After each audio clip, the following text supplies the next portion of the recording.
Warning, it is the opinion of the 4th Street Productions and the Working Perspectives Podcast Weekend Pop-In that we should inform you that some of the language used in this recording could possibly be considered offensive. You've been warned, so if you decide to listen, then don't complain like a fucking idiot. Did you ever get eyes on the John Bull? Yeah, I've seen the John Bull. Oh, yeah. Oh, I. Yeah. Oh, I. You don't know right away. Yeah, that's what you know what I'm saying. That's what yeah, like yeah. It just looks like a chick from Roxborough. Keep. Yo!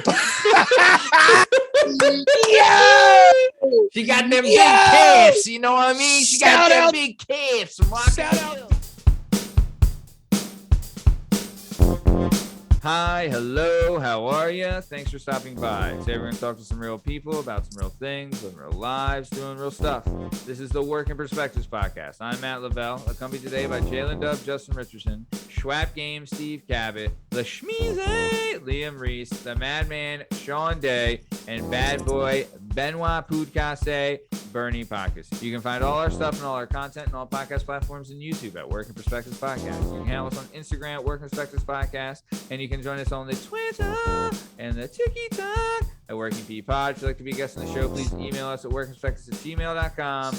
And please like and subscribe so we can keep this thing going. Lyn Dub, how we doing, baby? I feel good. I feel good about this episode. I can feel it. I can feel it in my plums. Love They have that a bluish hue to them. Very nice.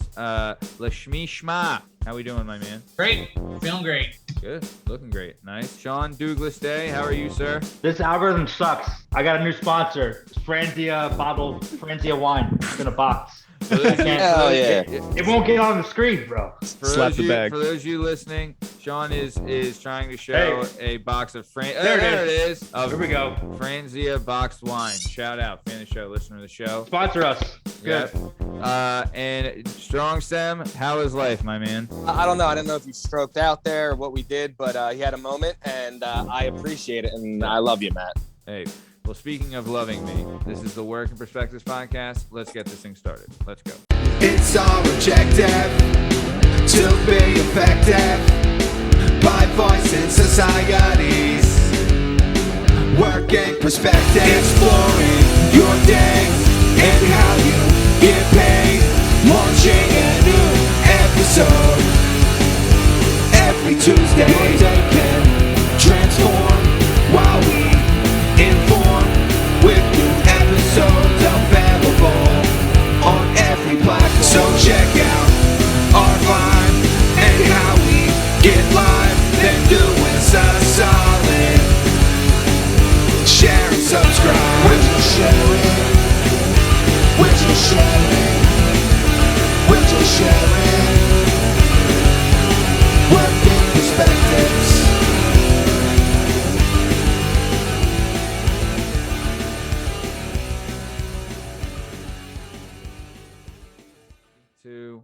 All right. So for everybody listening, you just heard our theme song, right? And for those of you watching on YouTube, you'll see that our theme song I wrote it, but it was composed and produced by an artist named Randy Latta. And I want to take a second to, maybe a moment of silence or a shout out. Randy is no longer with us. Last Tuesday, he passed, and I'll tell you, man, he's a great guy, and just, one of the best dudes, man, one of the best dudes. I love him. I love his family, and, our thoughts and prayers to them going through this. It's a tough thing. I was at the service today, and I mean, we tried to send him out with a bang, but, it's always tough doing that stuff. So just wanted to shout out to him. I love him. We'll miss him. And, just our thoughts and prayers to the Latta family.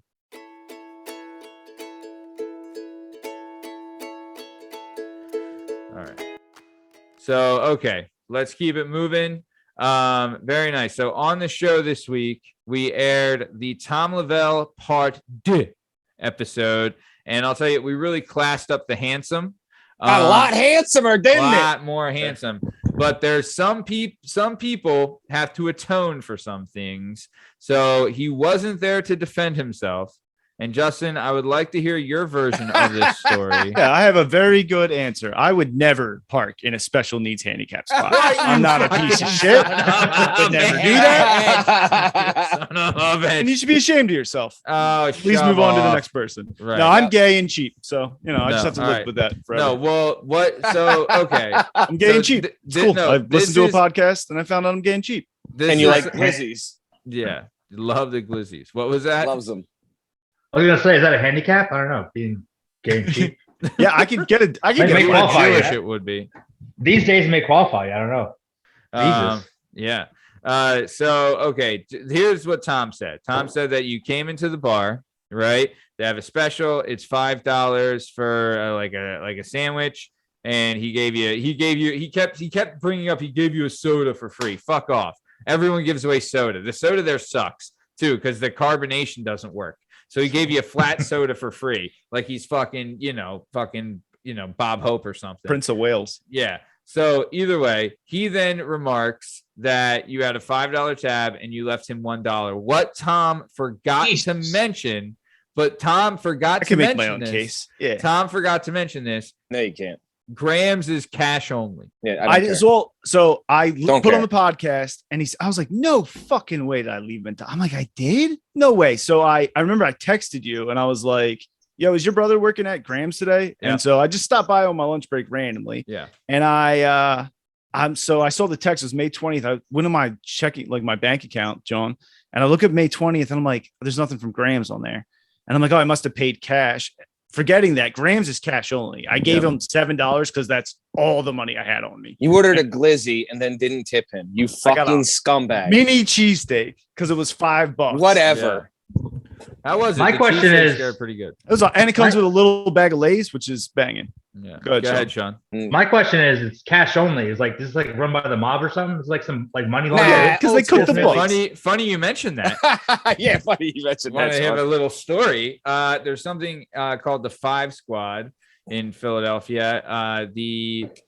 We'll just say someone of I won't say their name. Someone associated with the bar went to prison for allegedly robbing drug dealers and then using that money to buy not just Grams but the entire shopping center that they own now and have owned it.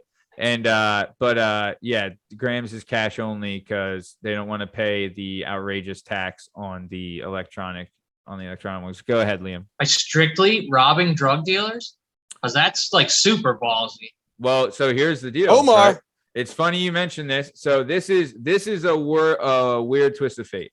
So I have an uncle, my uncle Chaz. He did serious time. At one time, he was on America's Top 10 Most Wanted. He was like one of the biggest drug dealers in the world. Meth and angel dust was his gimmick. He's from Kensington. He was the king of Kensington, right? Massive, massive drug dealer. He worked with these cops and had like a deal for him. And they rolled over on him because he had a stash house in my grandmom's name and they busted the stash house. Right. And they said that if, someone busted it trying to get the crooked cops.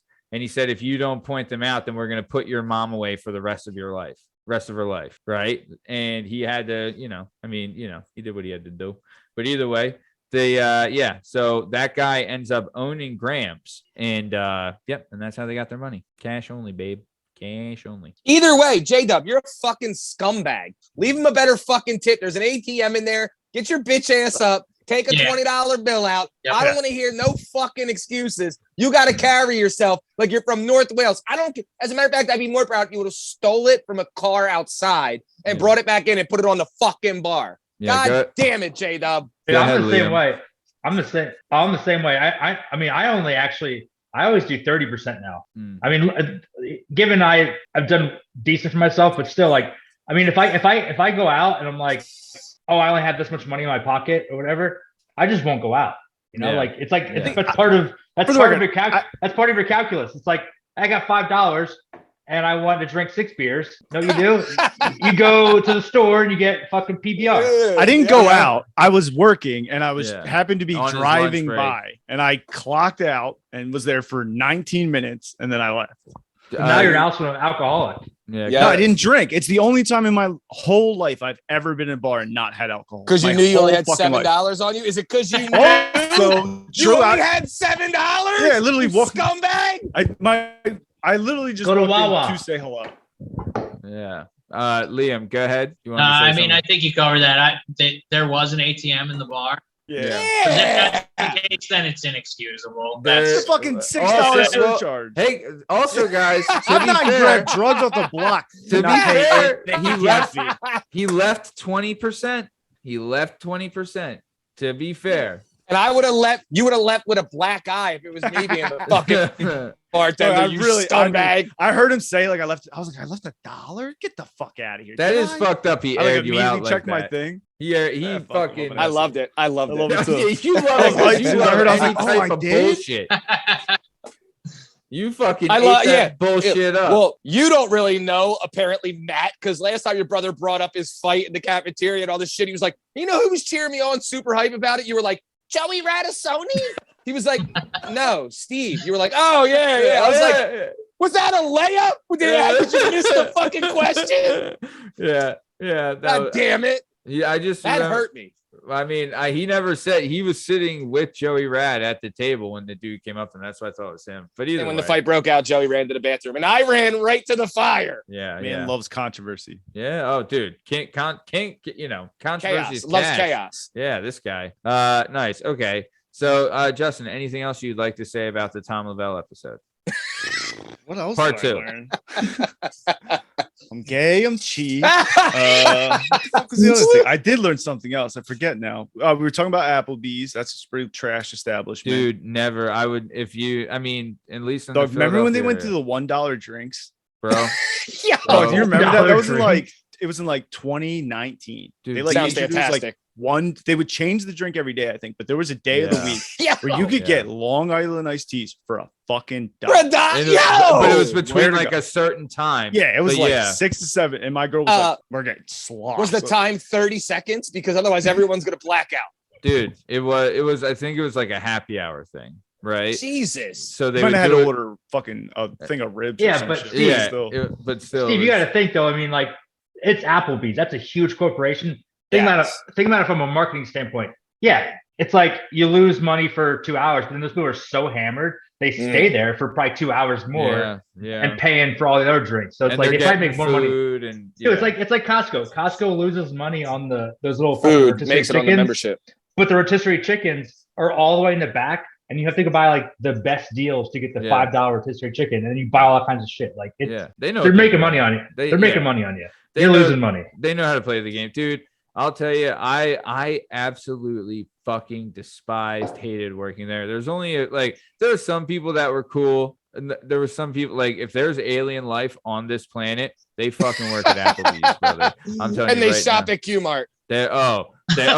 Fuck yeah, Q-Mart.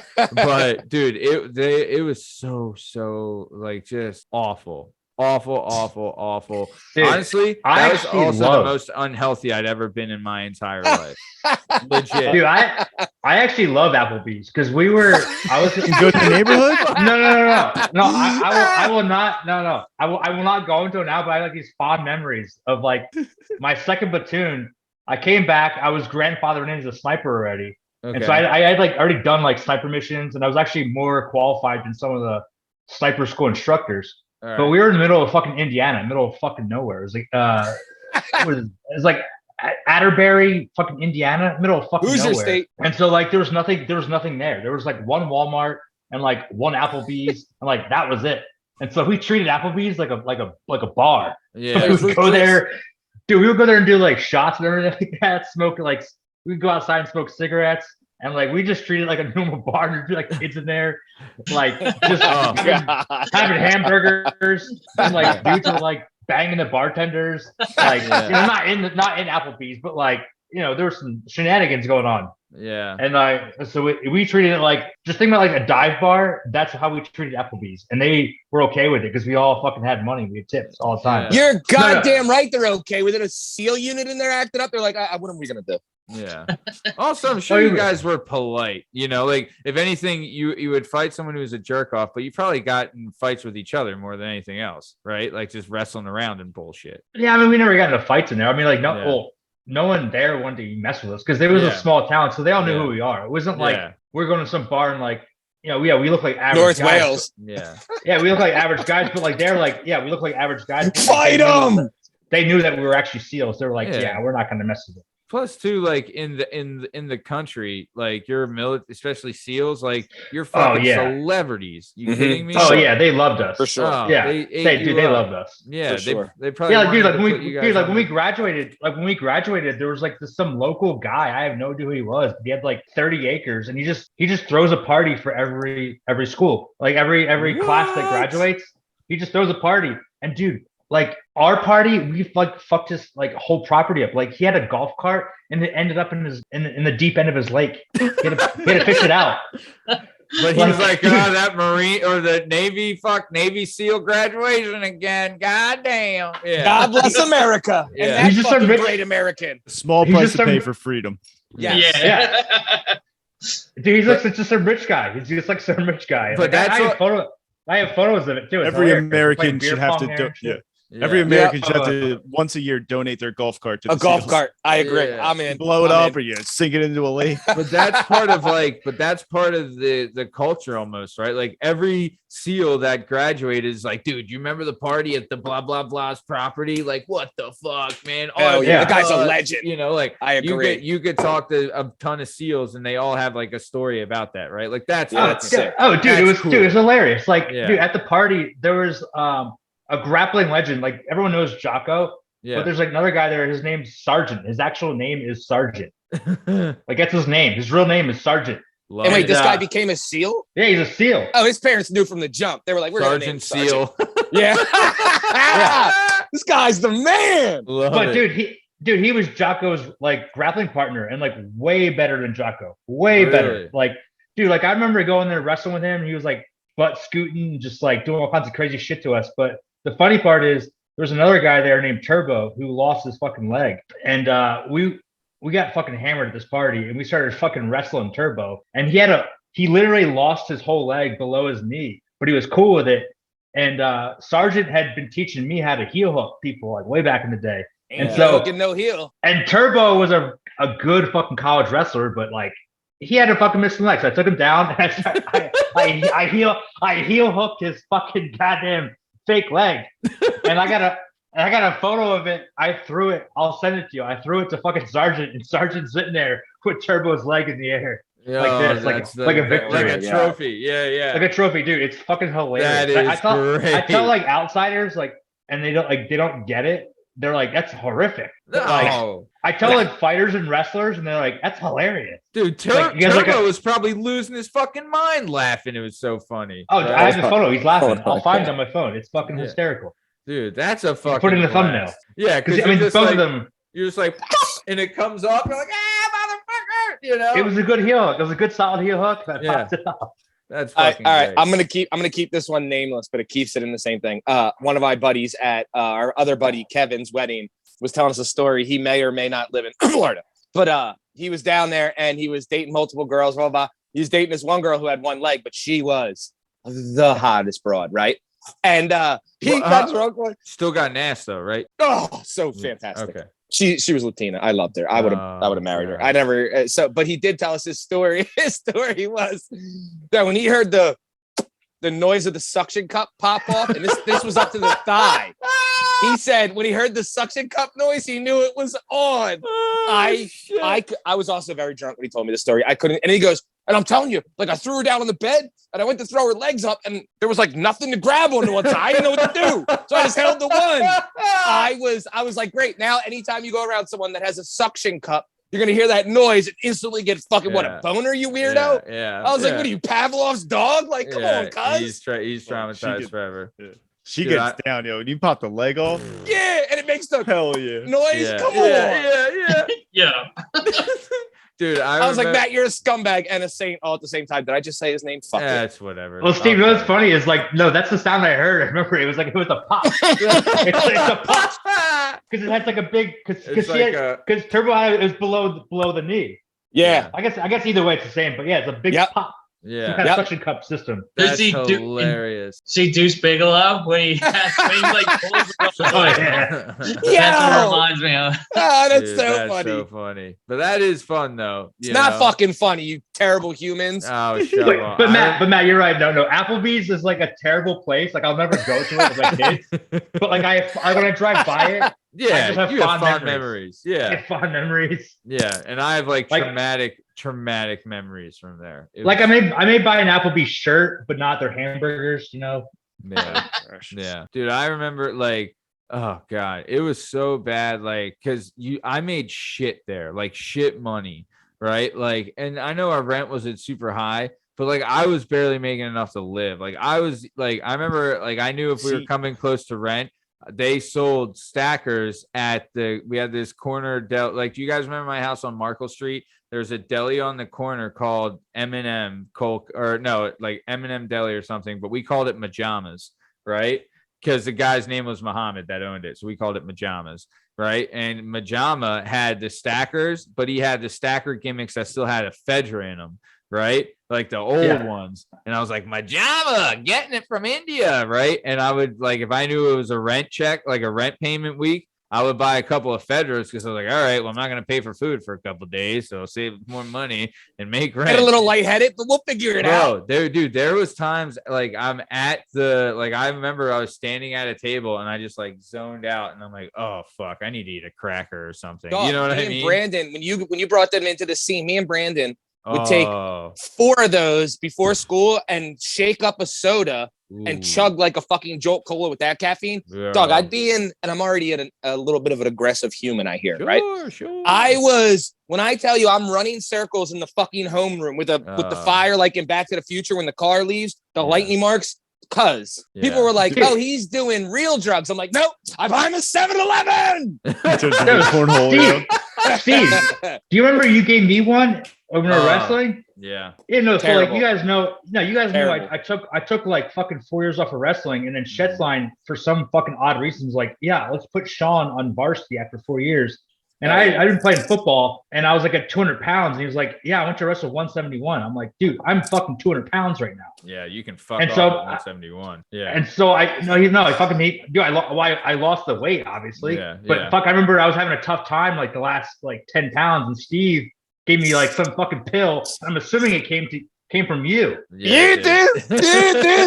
Yeah, Dude, dude. I felt like I was gonna Dog. die. Dude, I thought I was gonna die. I thought I was gonna die for sure. I was like, Steve, because I had to drive Steve home in my Monte Carlo. I'm like, Steve, I think I'm gonna die. you get Like we may die on the way home. The first couple of times you get those heart palpitations. And Oh shit. my God. Oh, it was great. I No, it wasn't. No, it wasn't.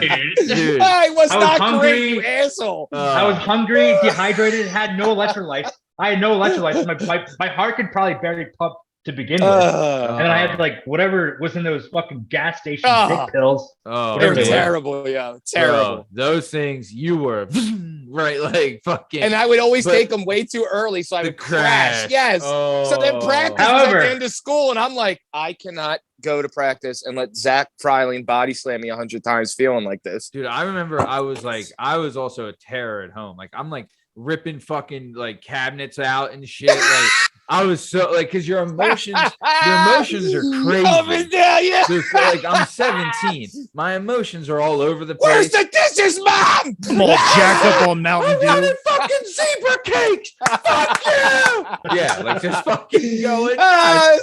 Dude, I did the same thing.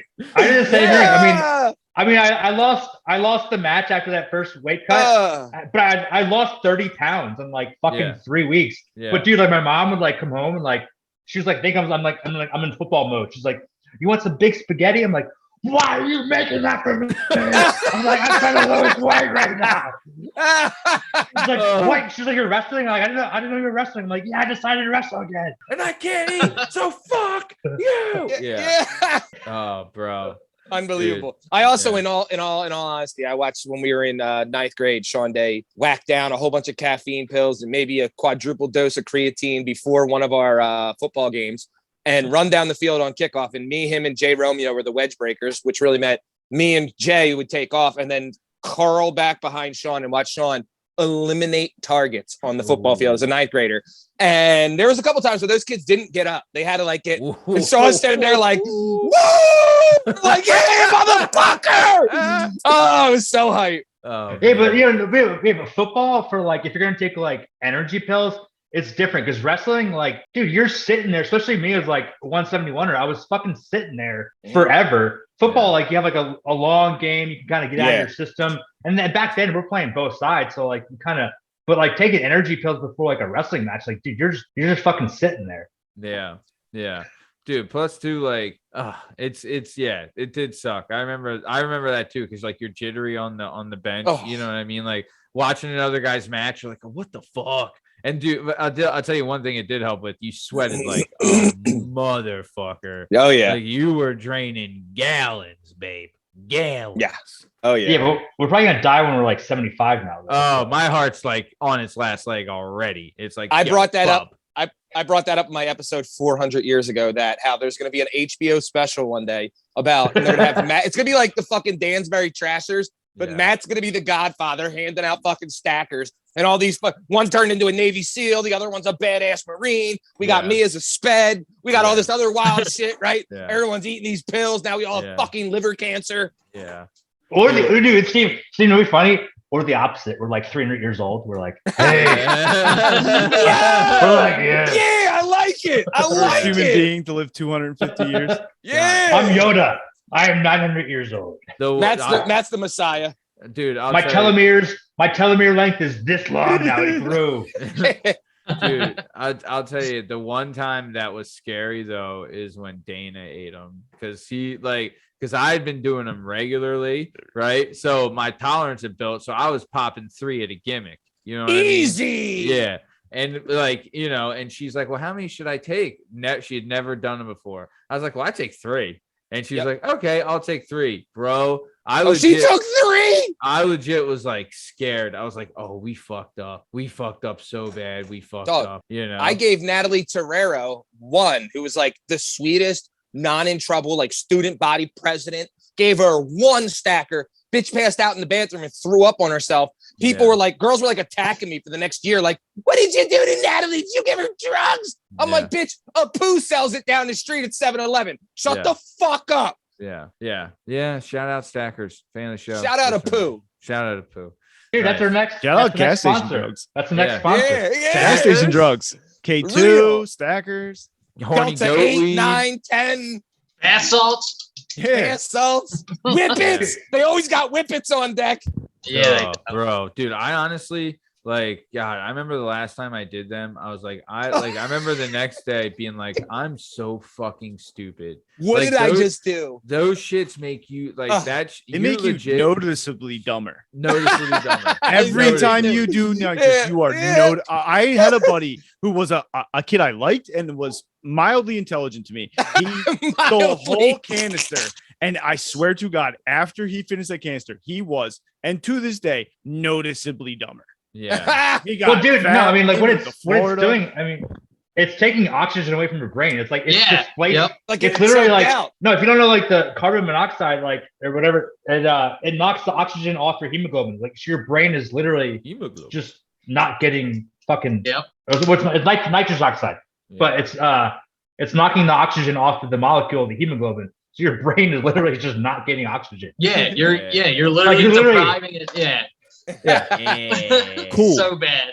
How's my medulla oblongata do? Yeah, you fucking stupid with that. So you got the medulla oblongata. Nice. Well, thank you, Justin, for that. Sean, what do you think about the Tom Lavelle Part 2 episode? It was good, and he brought up a really good point. You guys talked about it. Was the untapped resource of community colleges. Oh, like, agreed. Dude, it's like it drives me nuts that like kids still are just like kids to this day are like going away from with a bachelor's degree in some cases in fucking stupid shit like underwater fucking lesbian dance theory. Like I don't know, like some dumb shit. And they're like, oh, I can't get a job. J-Dub's got a master's. Yeah, they got it. Is that a thing?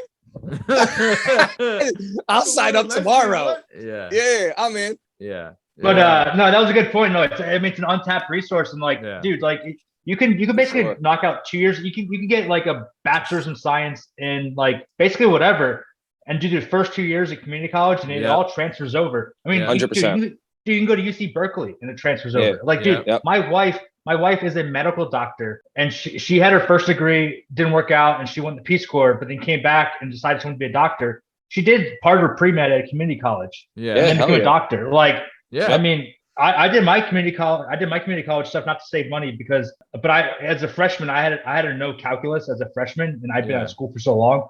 But no, that was great for like the young viewers. Like, Hell dude, yeah. I do agree. not go to a True. fucking major university. Go to a community college, and even then, dude, you can get an associates in nursing. Associates in nursing, dude, nurses are getting like $60,000-$70,000 a year And for that's fucking starting. Yeah. dude, starting for 2 years. That's 2 years. If you do summer classes, dude, you can knock Oh. it out in a year and a half. Yeah. And they And then can traveling nurses $70,000 right now. Traveling Oh, dude, nurses even more right than now. that. Way Fucking more. $8,000 a week and shit. They're making it's ridiculous. Yeah. Yeah. So Dude. that was No, I'm 100. God bless nurses. Oh yeah, for sure. Shout out. Fan of the Mhm. show, listen to the show. Nurses. for Hell yeah. life. But, I'll bang every one of you guys. Yeah. I'm They- sorry. Did I say that? Even the Even the male, dudes? even the male ones. Yep. I'll gun you down. Never mind. Yeah. But he'll do it just so he can say the F word. You gotta say the F word now. Yo. What do I gotta You do? gotta I say gotta the get F my word now. I gotta get my dick sucked by one dude. That's it. And then I can just like throw that Say out the F there. word. You gotta say the F word now.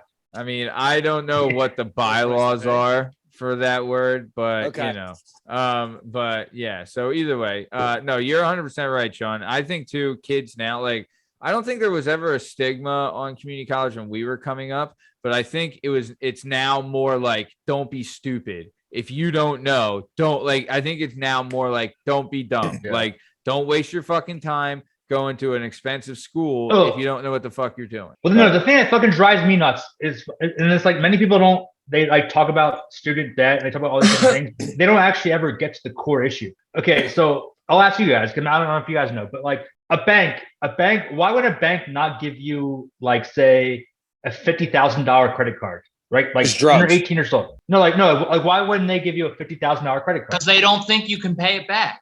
Exactly. That's the point. Like, if credit card debt is a different kind of debt, it's unsecured debt. So like, if you could like literally just get a credit card for $10,000 and just not pay it back, I mean, Right. your credit score will go to shit, but you won't go to prison.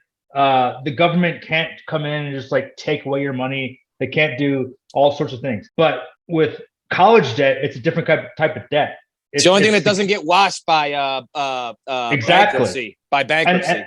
And that is the core issue. And if the government simply said, hey banks, hey colleges, fuck all of you, Yeah. then these loans will never be given out to begin with, and all these useless degrees you see, all these dumb fucking useless degrees that you see would just magically go away. But I get mad about it because it's they're preying on They young are. kids. And there's these fucking kids, they're like, Sure. dude, there's people like 60 years old Still that are paying getting debt. their money garnished. Yep.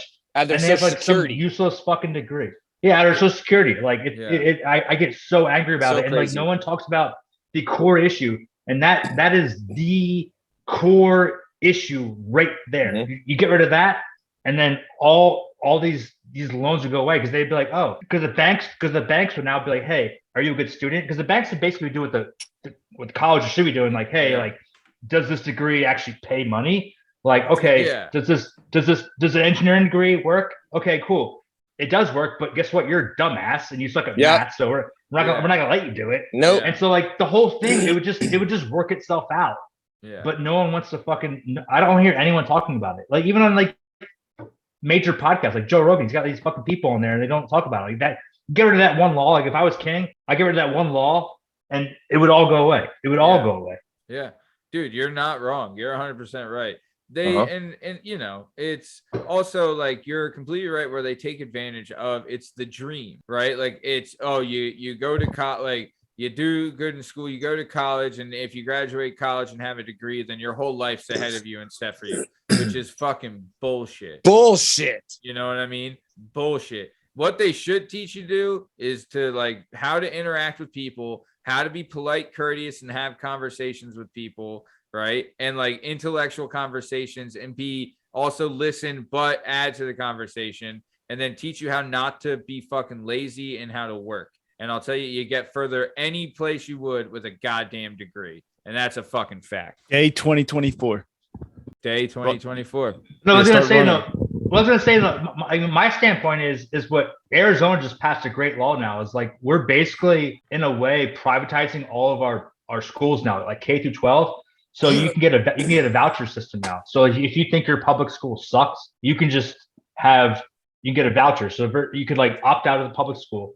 But my thing is To go where? a private, anywhere you want, a private school, a religious school, whatever you want. But that's great because that creates competition. Because now you have competition. And so like my thing is like if I was like king, like my thing is I don't have the answers. People have the answers. Like people are teachers. They go to school and things are adapting. And as things adapt, teachers change how they teach. But we look at it right now, like teachers are still teaching as if there's no fucking cell phones. There's no internet. Yeah. They make you memorize things. It's stupid. But like if you privatized all schools, each school could come up with its own system. Is there gonna be some shitty ones? Yeah. But guess what? Like the best ones are gonna prevail. And like even the shitty ones are like, okay, they're doing this, they're doing this, they're producing the best people in the world. Yeah. And it's like it's not even like it actually appeases both people. It appeases the communists and the capitalists because now you've got a communist sense that you're taxing everyone for a group of money. Yeah. And then the parents get money to go to a private school. So it actually appeases both parties because now it's like the argument is like, oh, it's a capitalist system. Only the rich can go to the good schools. It's like, no, you're getting a voucher. You're getting a voucher that's tax funded and just abolish all the public schools. But that's what we're doing here in Arizona. And I'm like super excited about it because now I can like just decide to take my kids wherever I want. Hell yeah. Nice. They have that same law basically in Philly where as long as you can provide transportation, you can take your kid to wherever they want, where it used to be wherever the neighborhood you lived in. You can only go to that public school. Now you can take your kid wherever the fuck you want as long as you can provide transportation for them. Yeah. Oh, cool. Yeah. Yeah. If you live in Was that you go to only any for public like school. disabled Any kids? Though? public school. Any public school. You can No, But is it that for like might- anyone? Because for here before how it was like if your kid had like a disability or like autism, so it's for any kid. Oh, that's awesome. Now remember, Philadelphia Any is kid, notorious for anywhere. one of the worst public school systems in the entire country. Their public schools are a fucking joke. So they know that there's only like a handful of good ones. So they eventually enough parents bitch where the city had to go. All right, as long as you can get them there, take them wherever the fuck you want. I know your school sucks. Yeah. That's why Roxborough got a lot of transplants. A million. Yeah. Roxborough. I mean, Roxborough High sucks too compared to like regular state. They're like the curriculum is fucking dog shit. Any suburban Blows school. it away. Oh, dude, I know a guy. He went to the Northeast High School, and he missed 60. Rest in peace. He went to regular Northeast, not Northeast. Oh, Catholic. okay. But he went to Northeast High School, missed like 64 days of his senior year, and still graduated, no problems. You know what I mean? Which is crazy, but it's also like herding cattle, and they have like Northeast was one of the largest public schools in Philadelphia too. It was is fucking enormous. It's the North Penn of Philadelphia. It was huge. Oh, dude. Yeah, it had like the biggest regional area that they could pull from. And like the graduating class was enormous. And there was a ton of like, it's not like it was like not a lot of commerce and industry where it was at. It was all residential. So they had like a ton of people in a good mix. And it was, dude, basically Quaker Town on steroids. It's, a lot of weirdos up there. Yeah. Ton of Russians. But I always question though, like how much of it, because it goes down to like the core issue of teaching kids, like nature versus nurture. And it's like, you can get like some of the best teachers in some of the best districts, but like, it's like athletes. Like I like John Donnie here. I believe he's a good coach, but like how much of John Donnie here is John Donnie here, or how much of it is him choosing some of the best athletes in the world and like, I'd be like, dude, like I'm an idiot on basketball. You gave me like Michael Jordan back in the day. Like I could be like, go shoot the balls. And he'll be good. How much of it is like the talent versus, I don't know. True. That's the whole debate. I don't know. You're 100% right. You could take the greatest teachers that ever lived and put them in Strawberry Mansion and Phil Jackson. Shit, It's Phil Jackson. Is Phil Jackson the greatest coach of all time, or did he have Michael and Kobe? Yeah. And then J-Dub, I guess that's an argument too. It's like maybe he was a good judge of like character and athleticism. Like that's a whole. It's like this endless loop of like, where does the talent? Like maybe he had talent for choosing people. You know, I don't know. Yeah. It's endless. Yeah, there's a ton of Like, different variables. But like with education, I mean, those sports lessons we learn. Same thing with education. It's like how much of it is the teacher and how much of it is the kid. Yeah. Like, I mean, you have to like take, fucking Einstein, clone him, and put him in the fucking take Einstein, clone him 1,000 times, and put him in some shitty ass inner city Schools. Yeah. schools and see what happens. Next thing you know, he's selling crack. Like the best crack. Oh, best dude. crack. His crack. Yeah. His shit's incredible. No Yeah. hangovers. I've never smoked crack. I'll start tomorrow if he made it. He's Yeah. like, No this crack like is no so good. hangovers. Like no hangovers. Like Yeah. doesn't show up in tests. You Like can't get addicted to it. Yeah. He's like, this crack is so good. I don't think time is fucking relative, yo. Why does my arm go down? Nice. So okay, so let's keep it moving then. Or Lasmeeshma, thanks for that, Sean. Lasmeesh, what do you think of the Tom Lavelle part 2 episode? I would have loved to meet this Black George character. He's an all-time. Guy he got He with the John wasn't- Bull. He was an all-time. That story Yeah. was great.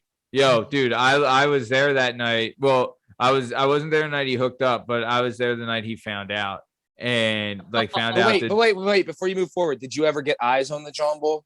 Yeah, I've seen the John Bull. Oh, yeah. Oh, I. Yeah. Oh, I. Keep No, going. you don't know right away. Yeah, that's what You know I what was I'm gonna ask. saying? That's what you. Yeah, hell yeah. It just looks like a chick from Roxborough. He. She got them big calves, you know what I mean? She got them big calves from Shout out Double D. I heard she got a cock. Oh my god. Too far? bro. Too far? Fuck, I cut mean, that. she won't Fuck. listen. Who cares? Yeah. But no, yo, she looked like a girl from Roxborough. she looked like, Yo! but you don't know, right? Like, Yeah. unless you're fucking studying it, and they're like, you're a man. Unless I ball tap him. Yeah, You know Hey, in what your up, heart. Bit? Swat. but and like, Oh, in your and heart.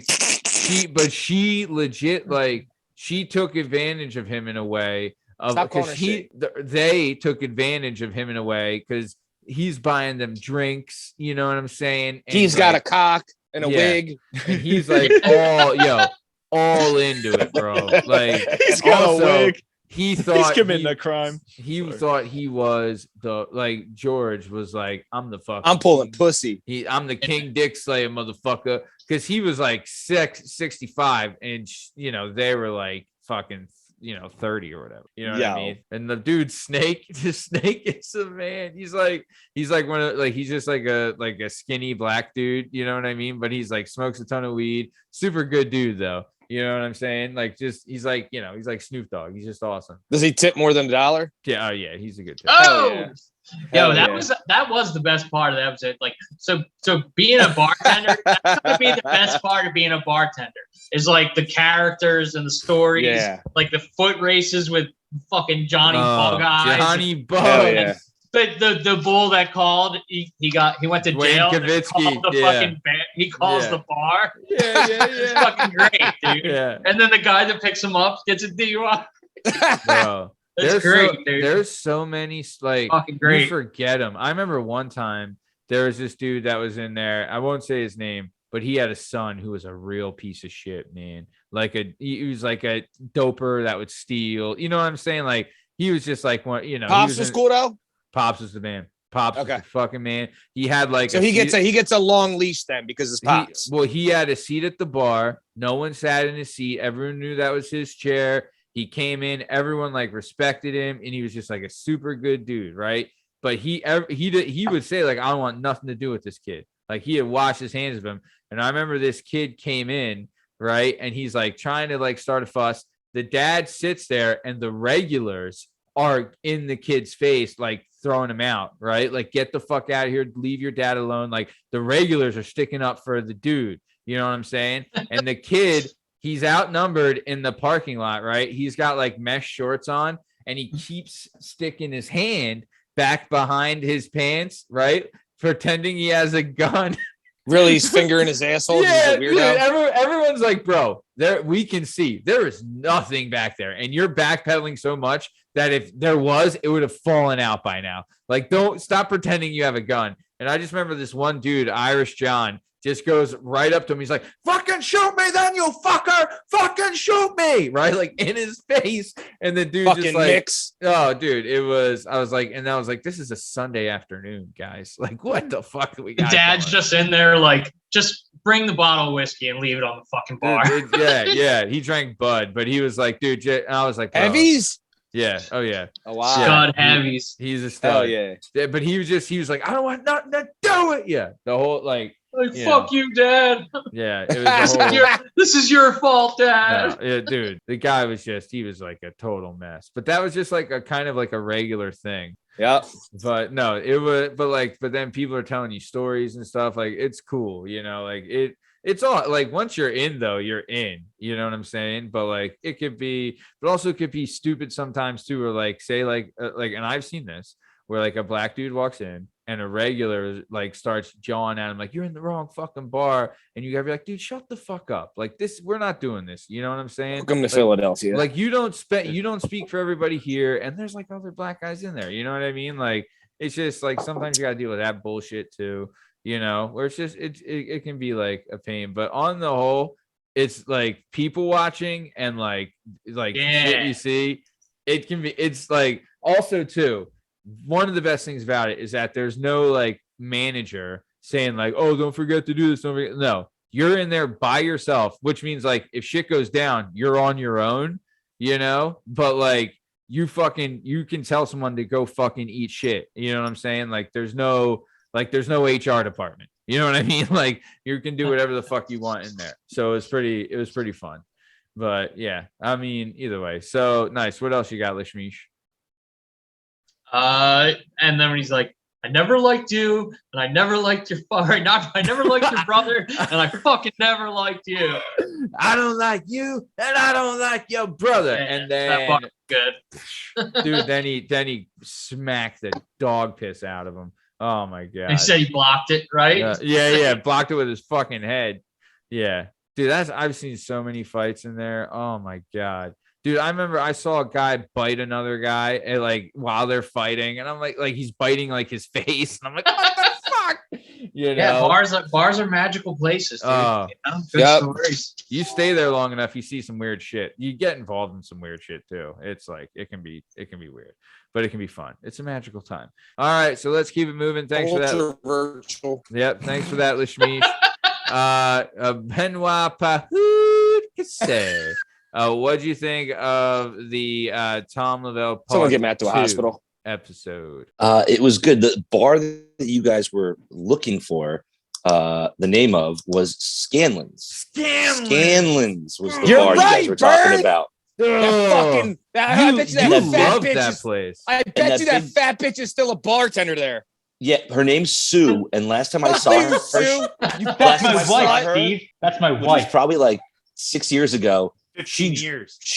She dropped like a couple 100 pounds. Oh wow. But then she was in that weird, but then she looked even crazier because she just had like it was almost like you look better weighing. When I used to watch that lady 4 and a drive hook. her Cavalier 3 seconds up the road, it would fucking I don't know why it made my blood boil. See, I liked it because my boys live right down the street. Barnesy and little Mike and those guys live right like three doors down. Oh, Manioc Ave? Yeah.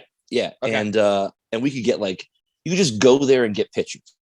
Oh yeah. And it was one of those things where it's like, all right, guys, let's just go there. And like every place that serves pictures is where we went. Pictures, number one. CJ and X used to have this great deal on Sundays where it was, and this is really dating. Not a good place for North Wales. It was $12 for a dozen wings and a pitcher. Yeah. So you just go there with 4 guys and we're like, we'll take 4 dozen wings and 4 pitchers, please. And then we'll just figure it out as we go. So it was actually a really solid Sunday spot. Yeah. Hell yeah. Their wings were good too. Yeah, they were. They probably still are. Peck Miller's, when I first lived there, I had been in Peck's a couple times. My favorite time in Peck's was we walked in there on New Year's Eve about 11:30, and there was like a chafing dish of meatballs and Patsy Cline on the jukebox. Stop and it. that was the vibe they were going for. And then at my last stop in Roxborough, I lived directly across the street from DeLeo's. Yeah. So Hell yeah. not that really skinny house, but the house behind it that has like a yard on the side. Yeah. And when I first got there, I walked into DeLeo's. It's like my third week living in that spot. It's me and my girl moving there together. And I walk over there to grab like some beers. I'm going over to a buddy's house to watch football or dick around or something. So I'm going there to grab some beers. I open the door, like the record skips, and I'm like, can I get a couple 6-packs? And the dude literally goes like this to me. We only sell 5-packs. And I was like, all right, then I'll take a couple 5-packs. 5-packs were just loose Bud Lights in a bag. And I was like, why'd you decide on 5 and not 6? Yeah. Like, hell yeah. Because he's yoked out of his mind. The bag couldn't hold it. It was a weight restriction. we only sell 5-packs. Like as he gets the drip down the back of his throat, we only sell 5-packs. So DeLeo's, I lived across the street from DeLeo's for 2.5 years. I was in there. That was it. That was the only time. I was like, I would go up to the place McGillicuddy's, whatever, the place right next to Barry's cheesesteaks. Like if I needed to grab some shit, I'd go grab it from there. I'm like, I'm not messing with DeLeo's anymore. We're good on that. But it was one of the few bars that's still opened at 5 a.m. And then somebody bought it, and right as we were leaving, somebody bought it and was trying to make it like a live music venue. Guys, they turned it into Touchdowns. Is that it? Is that what it is? Oh, that is it. Yo, Touchdowns It's is dope Touchdowns. too. Is it Yeah, good? Touchdowns is dope. No, it's fucking really But weird. You can do whatever you want in there. Sorry, I walked in there on like a month, Hasn't same changed. thing in Touchdowns, and they're playing like live flute music or something. Like I walked in there and I was so mad, and the girl's taking forever to let me pay. And I would literally, it was a second away from yelling at the dude, like, shut the fuck up. Like, you fucking flute. Like, who brings a live flute to a bar? Are people enjoying this? They can't be. I was He's a so flautist. A flautist. But that driveway right across the street. Yeah. We used to park there. There was that skinny house, and then we lived in the house right behind it on the second floor. The reminiscing of Manioc Roxborough bars. Yeah. There was a kid. So there's a day, right? I think it was me and Murph. We go down to, I don't even remember what the name of the place was. It's not the same place now. It's right across the street from the 7-Eleven. It was a little restaurant on the corner. It was like it was something. It was a Dukes. Something like Was that. it? What was the name of that? I know exactly. what you're talking Caviston's or something. It was like a name or whatever. about. Yeah, they had And now it's a decent burger food. joint. They had decent food. So we go there one day, right? It's like we're dicking around. We're in our early mid 20s. Go down there, get a burger, get a couple beers. We're watching the Phillies game. It's like, all right, 7th inning. We're like, let's just walk back to the crib because we only lived on Martin Street. We only lived 2 blocks away. Yeah. And so we go to 7-Eleven. I think I needed smokes and he needed something else. And then we bump into this kid who's like 14. Oh, And he's like, what A are you doing younker? at 7-Eleven? Yeah. What are you doing at Yeah. 7-Eleven? And we were like, what's up, buddy? It's 5:45 p.m. Like, what's going on? We were getting a load on. So he follows us all the way to our house. It's one of those things where you're like, I'm 25.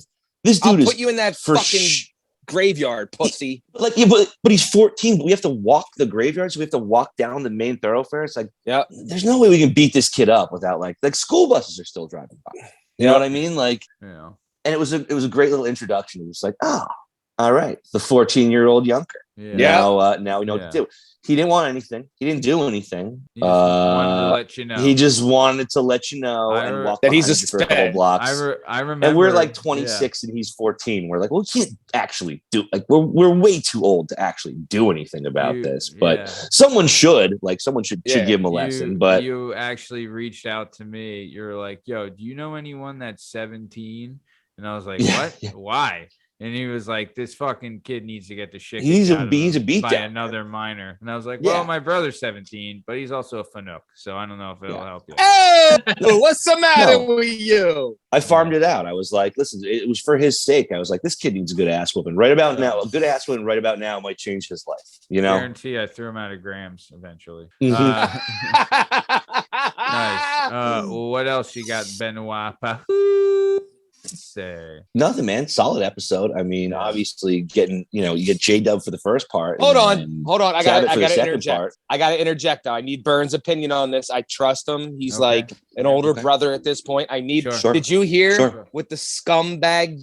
What is your take? You've been a long time server. You understand the business. What about this fucking scumbag with all the factors? I don't know if you heard earlier. All the factors involved. Yeah. Him scumbagging Tom. He left a 20% tip. I mean, there is a discrepancy. The fuck J-Dub up, Matt. says J-Dub's saying 7, Tom's saying 6, but yeah. No, it was like 520, whatever. It was 5 and change. I gave him Right. all my cash. For the All your record, I cash, gave him yeah. all the money I had, which is $7. Come on, which was guys. $7. So I think that's a real factor here, because Yeah. I've also been in places where I'm like, oh fuck, I have $13 and not a lot. Now, obviously, J-Dub, And if I he got does no it again- alcohol also. right? Hold on. This isn't 1930. There's a machine that produces It's money. $6. Right It's there. it's four. I think it's like $3.50. I don't give a And my bank fuck. charge is $3. It's Yeah. a fee. It's a hefty gimmick. I've not gotten JW drugs spent an because extra I wouldn't pay a $8. fucking ATM fee. Well, then you're listen, They I give don't him a think- hand job. Sure. listen, You're I both am- spit shiner. I am fully confident that the next, and here's the greatest thing about being in this business. I'm fully confident that the next time J-Dub goes in there and Tom is bartending, J-Dub is going to hook him up, and it's all. I do water not under the believe bridge. that. You I even it out. can't. You I don't have wash the it out. strength. It took all the strength I had not to drink while I was in there. And I Sure. operate a motor vehicle for a living. So like Ooh. I really can't drink at my lunch break. Right. Yeah, Like as much as fun as it was saying hi to little Tom, I have very little self-control. And I Yeah. and also cannot walking, go to a bar for walking lunch. into a bar like Graham's is like, I was like, why I am I won't here leave. if I'm not having a beer? Why, Yeah. well, what am I Girl doing? cuts my hair, walked in. I was like, oh, I'll just stay here all afternoon. I'll order 9 drinks and I'll get a free haircut and We'll have a Some great crack. time. never Yeah. go back to work. Yeah. Nice. No, I'm fully confident that J-Dub will, now knowing that it's a cash-only establishment, will act appropriately on his return trip there. I And hope so. think I can it's hear the all water under condescending bridge. voice. Tell his ass, yo. Yep. He knows. He knows what he's got to do. He knows. He He's gonna go- fucking He knows what he's got knows. to do. He knows what he's got to do. You got to go in there. Walk in there and just put $20 in the bar and just drop stare a- at him for 5 drop a minutes. 20, Hell drop yeah. a 20 and just leave. Yeah. Yeah, that's all. That's it. All Tom's not sins even forgiven. working. Yeah. Oh no, Go- no, don't do that. Don't do that. That's gonna fuck the whole thing up. You won't get you will not get credit for that.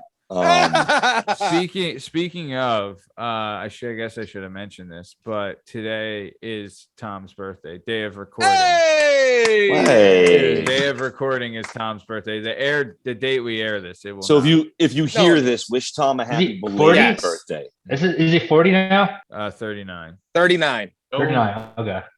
Yeah, Old he's an old motherfucker. fucking motherfucker. Yeah, You Nick. motherfucker. Frick. Yeah. Yeah. So, okay. So, very nice. Thanks for that, Benoit Pahoud Kase. Let's keep it moving. Strong stem, Steve Cabot. What'd you think of the Tom Lavelle part of the episode? Again, everybody else got a nice long opinion. You guys fucking, they pretty much covered everything. The only thing that I'm a little upset about is that I didn't bring up the infamous track incident in our wrestling careers. Go on. So me and Tom at this point, Tom's senior year, my junior year, when our team, the best team we've ever had, right, in Northtown, they were ridiculous. Blah, blah, blah. Me and Tom were 2 of the biggest weight cutters on that team, right? We cut a shitload of weight. So we kind of bonded through fucking misery, right? Both of us were the 2 dickheads that were like literally fucking. The only way I was able to get up and survive a little bit of school was because Matt was giving me drugs. Yes, you, Matt, was giving me the gas station drugs. So without them, I was just a shell, right? I was barely moving. Sure. So Tom, we have this big tournament coming up. Particularly, I may be wrong with this. I think it was either the Beast of the East or the Holiday Bethlehem tournament. One of the 2. Pretty sure. Major tournament. Yeah. Was it go Beast? ahead. No, it was Bethlehem. It was I know. Bethlehem? Yeah. It was Bethlehem. So, which is another top 10 in the country tournament. All the best teams from all over teams from everywhere come. It's the best of the best. Yeah. So we're getting prepared for this. Me and Tom are cutting a shitload of weight. We're trying to like figure out who's going to kill who first and how can the person that dies first kill the other person still because we hate our lives, right? Yeah. So we're trying to figure Murder that suicide out. pact. Fucking- Murder suicide pact. Yeah, We've all been there. Yeah, basically. So we're trying to figure it out. Everyone else is all like eating at lunch and shit. And me and him are like sleeping in the fucking locker room. And there's like some fat dickhead who's now the fucking head coach of North Penn's football team. Fuck you, dickbag. Coming in like, you two can't be in here. I'm like, where do you want me to go? Watch my friends eat? Because I will light the school up with a gun if I have to watch one more person eat a lunch while I sit here and whittle away like I'm in Auschwitz, pussy. Anyway, got a little aggressive. Little so hot. Little brought hot. back bad memories. Yeah. fuck that Metaphor fool. tracks. So Metaphor anyway, tracks. Metaphor tracks. Oh, absolutely. either way, Tom happens to have to lose just the most weight. And as I'm suffering, which again, like all my buddies hung out in North Wales, right? So they'd be on like the corner one night and I'd be running by and they all know I would never run. I've never run in my life unless I was punished or had to, right? And the only reason I ran was because I had to fucking lose weight and I hated both of them. I don't know how this happened, but it was a nightmare for me. We're losing weight and Tom happens the next morning to not be on the bus. We're on the bus. I'm ready to fucking literally eat the first thing. I'll bite your fucking arm and eat human flesh at this point. I feel like the plane that crashed in the mountain that made the movie and we ate the people. Alive. That's how I feel right now, right? I'm losing my fucking mind. And the only reason we're not leaving, we have to drive all the way to Bethlehem, is because Tom's not here. I'm fucking losing my mind. I'm like, yo, where's Tom at? What is happening, right? Bus is waiting. We get a call that Tom happened to twist his ankle while running on the track at LC right by your house. Major sprain, bro. Huge Major. sprain. Yeah. When really he meant that he got on this. I don't know how I didn't bring this up, Matt. I also have CTE and I'm half retarded and whatever. It's a combination of everything, you know? Sure. But mix a little weed in there, a little beer. We get a little crazy, you know what I mean? Yeah. So I'm sitting there and Tom eventually tells the coach he can't make it, doesn't go to the tournament. But the best part of this story is he has to convince an Army fucking Ranger that his ankle is so fucked up. And when I still say this all the time, there was no realer man at wrestling tournaments than Matt's dad. We already heard the stories. He had the fucking he had the pistol on him, extra clips on his ankles. Like this guy's ready for the apocalypse. Yeah, and he didn't even need them. He didn't really even need them. Like those hands would have taken care of 99% of any issue that ever showed up. For sure. Yeah, and he was ready for the first combatant to test him, but. So Tom has to convince him. And then, you know, everybody's like, oh, my God, Tom, damn, that's so fucked up. Like our team was nasty that year. We thought we might win that tournament, at least place top 5 with all the national teams. We did pretty well. But like Tom would have been a big factor in that. Right. Tom was a stud. So like it would have been a big factor of that. And of course, he doesn't go. So he had to put some fucking scafozo in. This bull gets fucking smoked in the first match. And we don't do as well as we think. Right. So whatever. If you got hurt, you got hurt. It's a legitimate thing.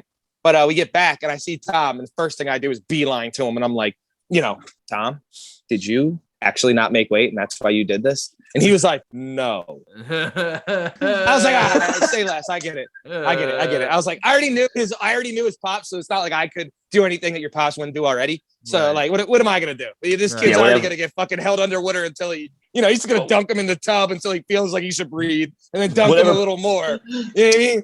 Yeah. Whatever the punishment was, it already happened. Yeah, but I'm very like, by the end of the tournament, you're like, all right, he's already that had to make his never his worked. I can't believe I didn't fucking bring that up. The infamous track incident. Yeah, that was a one and done, right? Like that was you only pull and move once. Never. That never happened. Like there's no one ever got away with that again. It's the Daffy Tom Duck. had I can do this trick once, but only once. He had one out after that. He had one out after that, and it was a gun in his fucking mouth. That was it. Shot. There was no more. Unless you're losing a leg at this point, Mr. Lavelle would have been like, "No, you're still wrestling. Get the fuck on the mat. I don't care. Both your legs are missing. We gonna figure it out." Yeah. The next move is okay. I need to actually break this ankle. That's the only way it's gonna work. Like it's got. You gotta see bone. And I forget, Matt. Fog my foggy memory. Did he? Didn't your pops take him to like a doctor? And the guy was like, see anything. And the guy could clearly tell your dad was like, tell me something's not wrong. The doctor was like, there could be something wrong. I mean, please don't kill this kid. Just there wasn't an elevation for the next couple days. But that was a fantastic story, and I'll never forget that story because it was always fantastic, especially for like this just shows the mental roller coaster of wrestling, especially as a youth when you're like, you're not your frontal lobe's not even close to fully developed yet. Like you're fucking full of piss and vinegar. And he has to, and you have a dad who's one of the toughest dads I've ever met. And you have to like figure out how you're not going to do a sport that he's so proud of his boys doing because it's a tough guy sport. And now you're going to push out on some fake shit because you can't make weight. What? Talk about the worst scenario to be put in. Yeah, wasn't easy. Poor Tom. Yeah, well, he asked for it. So what are you gonna do? He sure did. Matt's Make weight, pussy. Matt's like, I never even had the chance to use that ankle bullshit. No, Matt's thinking back in his life right now, being like, Yeah. I could have used. I could think of the I could've exact time I would have used that. went first. Yep. Next time I'm fucking having someone hit me with their car. Then I'll fucking see. Yeah. Your dad would have been like, it was a fucking focus. Get up. It wasn't a man. So, all right, go ahead, Liam. All that shit they make you do in wrestling probably gives you like severe anxiety. But it's probably a lot worse when you're winging on them fucking 7-Eleven pills. Like your anxiety is probably way worse when you're fucking winging 24/7. Is Matt in the homeroom yet? Yeah. Fucking Matt in the homeroom yet? Where's Matt? I'm hungry. Yeah. No, they Yeah, were. the last part of your brain that actually develops is the part that has the ability to weigh consequences. Yes. Yes. Like Yes. that's it. Like that doesn't happen until you're like in your late teens. So when you're 17, you're like, why did that seem like such a good idea at the time? It's like, because your brain didn't have the fucking wiring to be like, dude, because your this dick is was obviously for you. a terrible idea. Yeah. Still The blood does. flow's God different. damn it. So, I didn't even wrestle. I did consequence. wild shit in the name of hunger, yo. Yeah. Like buy slices of cheese and shit. Yeah. Dog, One the pharmacy slice of fed me for cheese, years. 3 slices of turkey. One It was like packet of 21 melon. cent difference. Yeah. Like eat glizzies ever. Yeah. Dog, when your parents are full blown alcoholics and there's no food in the house, you have like decisions to fucking make. You're like, Yeah, I joined wrestling. I know. Mine was a severe alcoholic, and my old man was never home, so I chose wrestling because we didn't eat. I was like, this is perfect. This is perfect. Yeah, you're like, I'm not eating. He's like, you know what? Wait, 2 birds with 1 Steve. stone here, right? I can't eat, but now I'm not allowed. We can cut. Perfect. Steve, we can cut this out. This is like major news to me. Your mom was an alcoholic. Oh my God. Until we hit 7th grade, she had liver failure and she was in the ICU for like 4 months. I didn't know what was going to happen. Like me and my brother had to go up there every day. When I was like in elementary school, like when I was a young boy in like elementary school, if I called back when I was sick and stuff, my mom would pick up, like it was the bar she worked at in Conshohocken, and she was a bartender forever. So yeah, she was absolutely sloshed. And then I thought your mom like worked at a school though. That was once we got out of that. So she probably got better at like, we were like 6th, 7th grade. And then she became like, she was like a special aid help. Like she went and helped like some of the slow kids and stuff like that. But other than that, no. Yeah. But I'm sorry, guys. So this that, is like, dude, this is like earth shattering to me because like I didn't. but the big thing was, Sean, because it was like 7th grade. I didn't know. So when that happened, when we were young, when she had the liver failure, this was a big thing in my life for like just perseverance and strength. And I get a lot. I realized I get a lot of it from my mother. Right, my mom, she was a fucking firecracker. Never went to any rehab. Never saw any person. Never fucking had any help from any human on earth. Just went, had her liver or everything fail, and like her almost passed away. Blah, blah, blah. Bounced back, hasn't had a drink since that day. Never had a drink again. Never went anywhere. Never talked to nobody. People, it's impossible. My mom was like, "Yeah, suck my dick. Watch this. I just won't drink. Like I need to be a good mom. Is what I need to do. I need to be a human and be a good mom. So how about that? Scared straight. Dude, that's funny. That's funny because my stepdad did the same thing. He was like, I guess I was 8th grade, and the doctor was like, "Hey, looked at all his numbers, we're rich. Glucose, cholesterol," and they're like, "You're gonna die." Mm-hmm. Like you're gonna die like in the next year, and he just stopped. No programs, just cold turkey, and didn't drink till the day he died. Damn, that's fucking awesome. He died. That's impressive. He died of pancreatic. That's how my mom did too. He died of pancreatic cancer, which we think we don't know what it is, but he didn't drink. Hey, I'll put this in there too. Not only did she never see anybody, but my father drank at least 5 beers every night of his life since I never saw him drunk.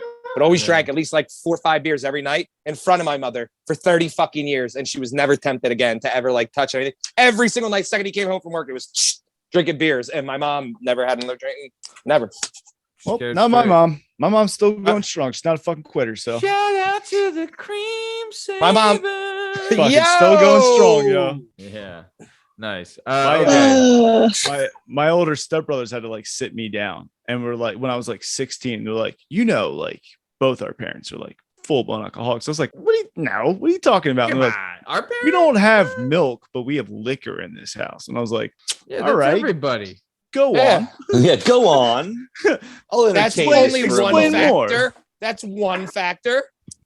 I was like, okay, all right, fair enough. Maybe that sounds like alcoholism. Yeah, she needed to chill though. My mom is. That's where I get my fucking. She's a pit bull. A little Fairmount lady, born and raised like down in Fairmount. Dude, Little the Irish amount tough of fucking restaurants psychopath. I've had to like one time we were in Florida Because she was too drunk, right? Yeah, oh my god. My mom was because she wanted to fight people sober, dead sober. Like, fuck you cocksucker. I'm like, oh.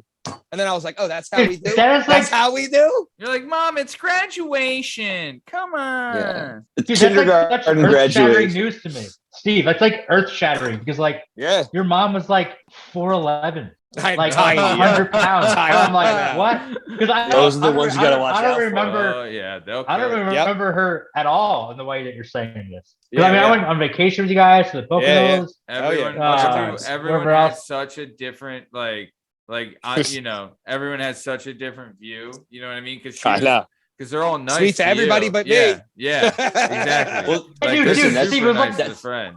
That's why they invented the term functioning. You know what I mean? Like, Yeah.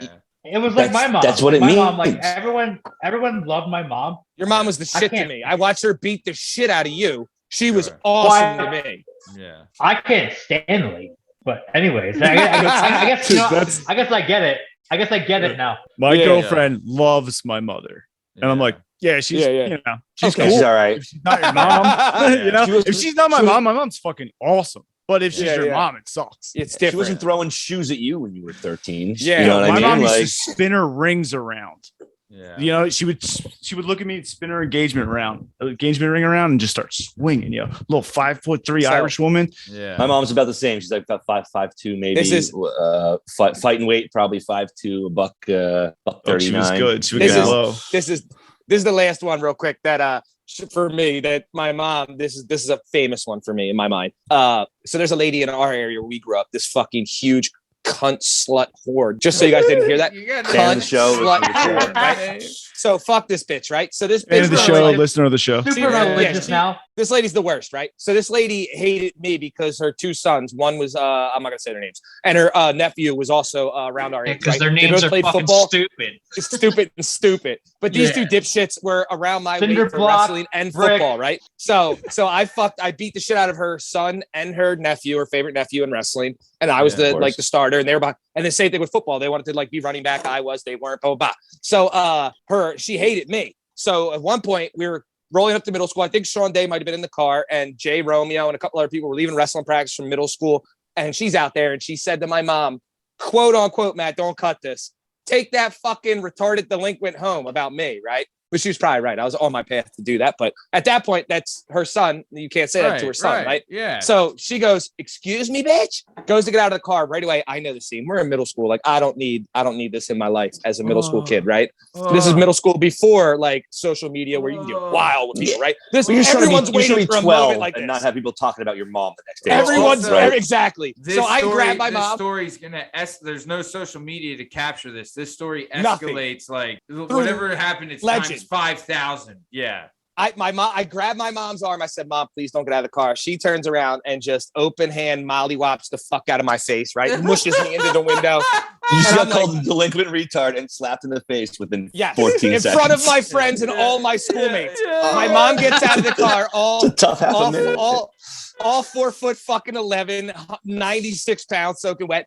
And she goes right at this bitch. And this lady owns the entire town. Like, she's the most diabolical bitch on the planet. She reminds me of that slut from the dog movie with all the dogs that hates the dogs. That's her. Cruella But de anyway, Cruella right. de Vil? that's her. So this slut goes to I run speak away. Steve She's also like the president of the school board, so she knows Yeah. she runs the town. This bitch runs into the middle school and pulls the door shut and pulls the latch over. Now my 5 foot mom is standing outside in front of all my classmates or anybody that played sports. And it was like the fucking sports lobby at pickup on fucking fall sports. Yeah. And she is, or winter sports. And she is kicking the fucking door, trying to get her little ass leg up to the window so she can break the window to pull the lock up to get to her, screaming, "You fucking bitch. I'll kill you, you fucking cunt." I was like, oh my God. I just lowered my head into the car. I came into school the next day and I heard 20 kids right away "Yo, your fucking mom is wild." And I was like, Yeah. oh my God.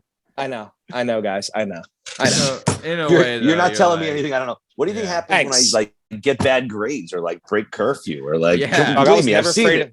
Two sides My to dad's all that, relaxed. I was buddy. never worried about my old man, just my mom. Same. No, Yep. no, it's funny though. Is like I remember your dad is the opposite. Your dad was like always the hothead, and your mom was super cool. Like because you played baseball, your dad was always like That's yelling at coaching. the That piss, referees. when you have to coach Yeah. enough little kids, you'll get pissed over anything. Yeah. But generally, It's he was madness. very relaxed. Yeah. That'll make a Yeah. sane I man just- crazy. Yeah. I remember the opposite. I remember your dad being the hothead. Your mom, I don't know. Nah. I have a weird memory then because I have That's like, because the we were in opposite sports memory. with it, though. But yeah. Yeah. Nice. All right. Well, we're coming to the top of time there, fellas. So I just want to say next week, like we said, we have the Oliver Assiran episode. Gonna be That a good- racist? No, that's just his Or like name. homophobic. That's got to be something. Well, a siren. His name's a siren, but it is. Yeah, but not the way spelled Matt said it. Assiran. Yeah. So Oliver Assiran episode next week. Gonna be really good, really interesting stuff. Super excited for that. But before we get the fuck out of here, Lyn Dub, anything you want to say to the Dub Nation before we get the fuck out of here? The Children of Alcoholics is a program you can look up online. Jesus. Yeah. It's very helpful. Has a lot of Hold it out. You useful hear tips. me? If you have a lot of Ears, big social ears. deformities, Hey! and read the pamphlet, you'll start to identify with some things, and you'll figure some shit out for yourself. Yeah. It is Don't a cut your helpful dick tool. off, though. I mean, don't cut it off, anymore. But otherwise, don't be so hard on your parents. Everybody likes to party. Sure. Yep. Sure. Yeah, no one's got it figured out. Yeah, chill. God, Chill. No. God, no. Very nice. Benoit Pahoud Kase. Anything you want to say to the Benoit maniacs before we get out of here? No, just sorry. I was buying a car today, so I was a little late. I want to give a shout out to Motor World in Wilkes-Barre, and especially my youngest brother Polatsky, who Shout out. he's been there for 10 years. He's like the head porter on the lot. They have Yeah. like 13 dealerships, so there's a shitload of cars. Yeah. So I've been looking for a while. Steve, you won't believe it. My 2010 Mercury Milan with 140,000 miles on it wasn't driving too great recently. To the Bummer. point where I took to get inspected, and I was like, don't even bother. So Yeah. Polatsky was able to get me some money off a sticker price, and he'll never be able to convince me otherwise. The trade-in I got for this absolute fucking piece of shit I had was stupid. I think it was all Polatsky. So Nice. shout Hey. out, drove to the valley. Hell today, yeah. or yesterday. What'd you get? Today I got A Ferrari. 2000. I got a 2019 Jeep Compass, Nice. but it only had 13,000 miles on. Oh, babe, you're gonna have that car for the next 8 years, babe. Nice. Yeah, and I got it for under like 24 G's. So when Oh. all was said and done, Ah. they took this Mercury Milan I had. Dude, my brakes don't work. There's no air conditioning. It like nothing. Just driving it home, I was like, I just hope I get there. Yeah. And they gave me like 2,500 for it. Whoa. And I know that's just because Pulaski is greasing the wheels up there. Yeah. A little And bit, it's but like, just know that car will be on the lot for $7,000 in a week. Well, Yeah, he was telling- seriously. so Yeah. he told me he was like these idiots. He's like, they're sending it through the shop. He's like, this, if I've ever seen an auction car in my life, this is an auction car. Like, Right, this right. this shit should go right to the auction. But Well, no, but But he also has I mean like the scrap metal is worth Yeah. a lot because today I bought a fucking kettlebell and I bought a dumbbell. They're charging $2 a pound for a kettlebell. Really? Weights are And weights are $1 wild. it's metal. I mean, your car's made of Just metal. right? Yeah, but they don't really get that much. Metal, just It's metal. unusable. It's unusable shit. Like, I mean, obviously, this is what I do. It's there. I mean, it's way better than it's ever been. But the highest price I've heard of right now for Oh, a no. jump car is $850. Oh, no, I know it's not. I know it's not $2 a pound for that high end steel, but that goes to show that like metal in general, it's expensive. Or you can For like sure. aluminum. You get aluminum even at Costco. Aluminum's fucking. Oh yeah. Yeah. Oh, yeah. I remember. So yeah. So anyway, I was looking for like 2 months, and I'm going to all these places, and I'm going to lots, and they're like, I'm like, what do you got? And they're like, fucking nothing, dude. So I put my Yeah. little brother on it. I was like, you Yeah. hawk this for me. He called me Saturday. He was like, yo, these two compasses came in. They're right around like your price range, whatever.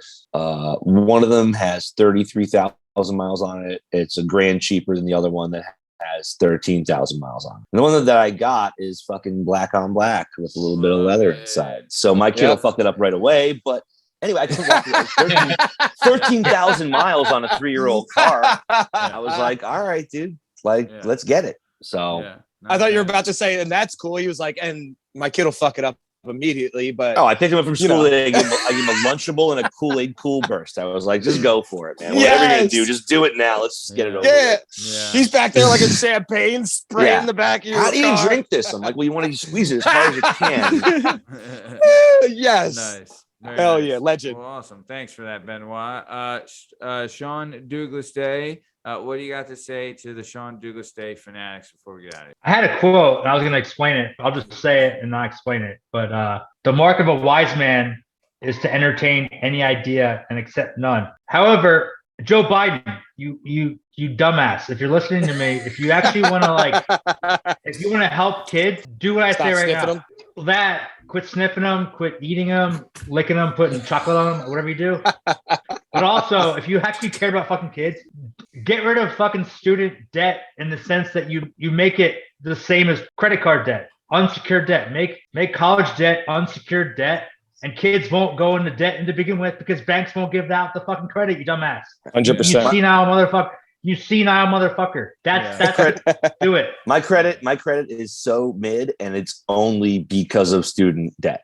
That's it. I don't owe anybody else a fucking dollar in the world, but I owe the government, who just was like, take as much as you want. We don't care. Yep.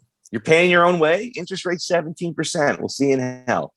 Yep. See you when you're 65 and I'm docking is, your fucking Social Security. And Bern, here's the thing is, I love history. I love watching History Channel. But like, you were a young kid, but like a bank would have known that a history degree is not very profitable. It's just not. They never would have financed that. They never would have given you the money to do that. And now you know that. Yeah, are you a better bartender? Do you have cooler stories now because you can like have anecdotes from, Oh yeah, because I have BC levels. I have 2 degrees. They are in English and communications, meaning that I am in credit. Fuck you. But at least I can now communicate in English, which actually I was pretty good at before I even enrolled in college. Here's a second language. For a mere $100,000, now I get to you could be better. Of that, dude, every time here's I a show try about to like get a credit card. Here's about English and language. I took fucking 15 units in Spanish, and I got straight A's in Spanish. Dang. There was fucking kids in my classes who knew Spanish, and I was getting better grades than they were. And to this day, I can't speak Spanish. So like that goes to show how useless degrees are. The process, right? What are we actually doing? What are we actually learning? All these, Are you actually setting you up for success? Yeah. So fuck you, Biden, if you actually care about the kids, but he won't do it. Biden won't do it because he's I'm being more paid irritated by banks. Yeah, but I'm more irritated about Biden not doing it because he said he would do it. And if you're actually trying to appeal to like younger people, like you gotta follow, listen, we all know politicians are full of shit, but like if you get 1 or 2 things done in a term that you actually said you were going to do, people will support you. And we're looking at this now being like, so this was the whole push, getting rid of student debt, and now none of it, or maybe some qualified people will lose $5,000, or listen, obviously the issue is overhauling the whole system, right? Of like, why are these colleges with endowments of $3 billion being like, actually it's $975 a credit?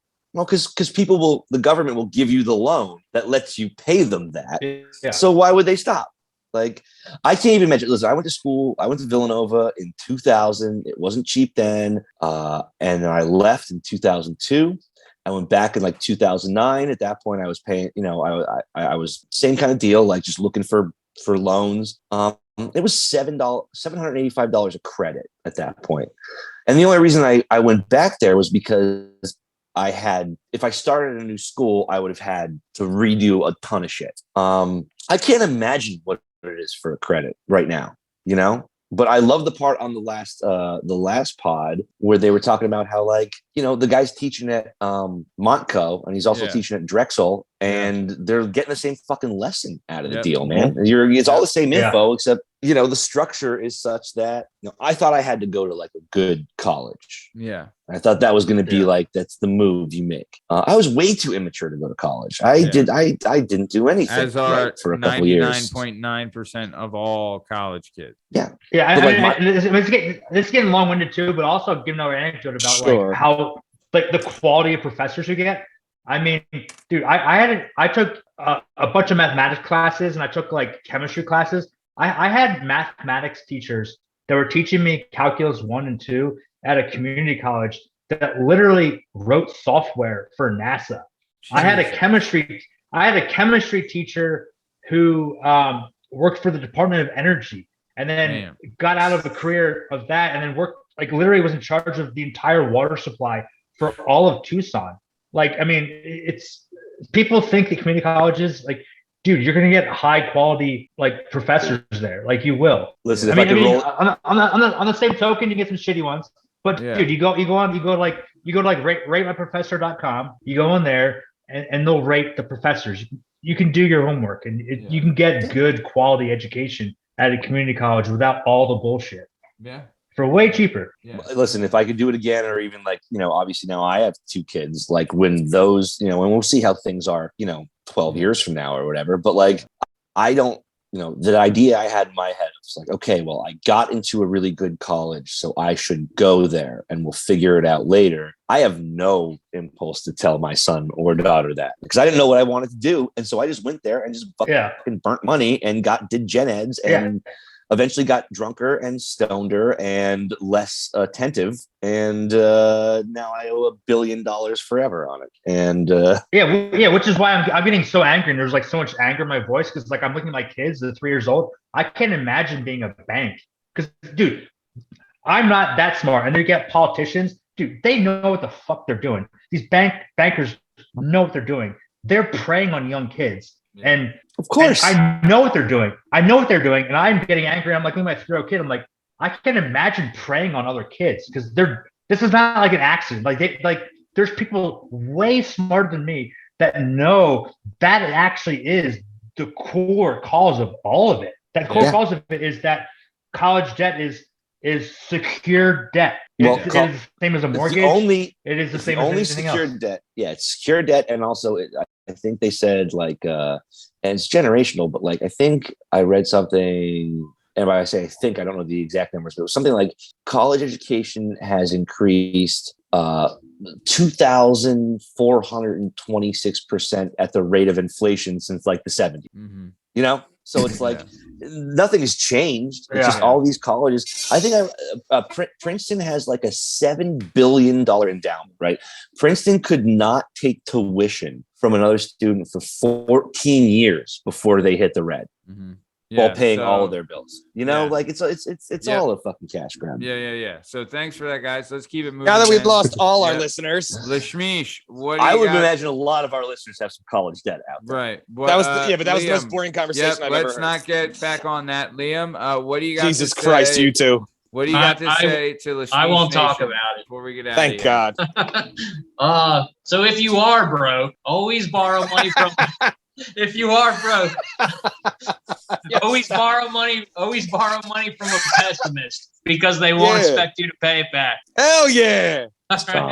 Strong. Very nice. Strong stem. Anything you got to say to the strong stem Coldy Cab before we get out of here? I do. I'm not going to get into it. It's just going to be a quick quote from I actually got to listen to every place he was on because one of the best books that I can't get a hold of, it just came out. It's called Scars and Stripes by Tim Kennedy, right?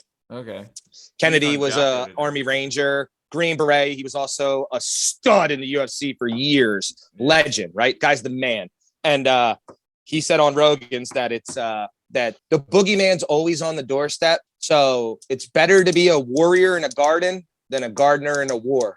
Yeah, damn right. So don't be a pussy, you fucking pussies. Yeah, agree very much. So, fucking J-Dub. Yep. Well, I don't know why I attacked you. I don't know why I went there. What am I doing? Speaking of, I see you. I'm the only people that actually see each other. Yeah. So speaking of J-Dub being a pussy, this has been another episode. I mean, look, in comparison, but that's not relative. Yep. Speaking of comparisons, this has been another episode of the Working Perspectives podcast. I'm Matt Lavelle. Coming today by Lyn Dub, Justin Richardson, Schwab Game, Steve Cabot, Lasmeeshma, Liam Reese, the Madman, Sean Day, and Benoit Podcasy, Bernie Biceps, Bern Podcasy. You can find all our stuff and all our content and all podcast platforms and YouTube at Working Perspectives Podcast. You can also on Instagram, Working Perspectives Podcast, and you can join us on the Twitter and the Tiki Talk at Working P Pod. If you'd like to be a guest on the show, please email us at workingperspectives@gmail.com, and please like and subscribe so we can get this party underway. And Matt, one last thing before you say your last line. Shout out Josh Du Bois, who's getting married this weekend, North Wales guy, and obviously a coming up guest.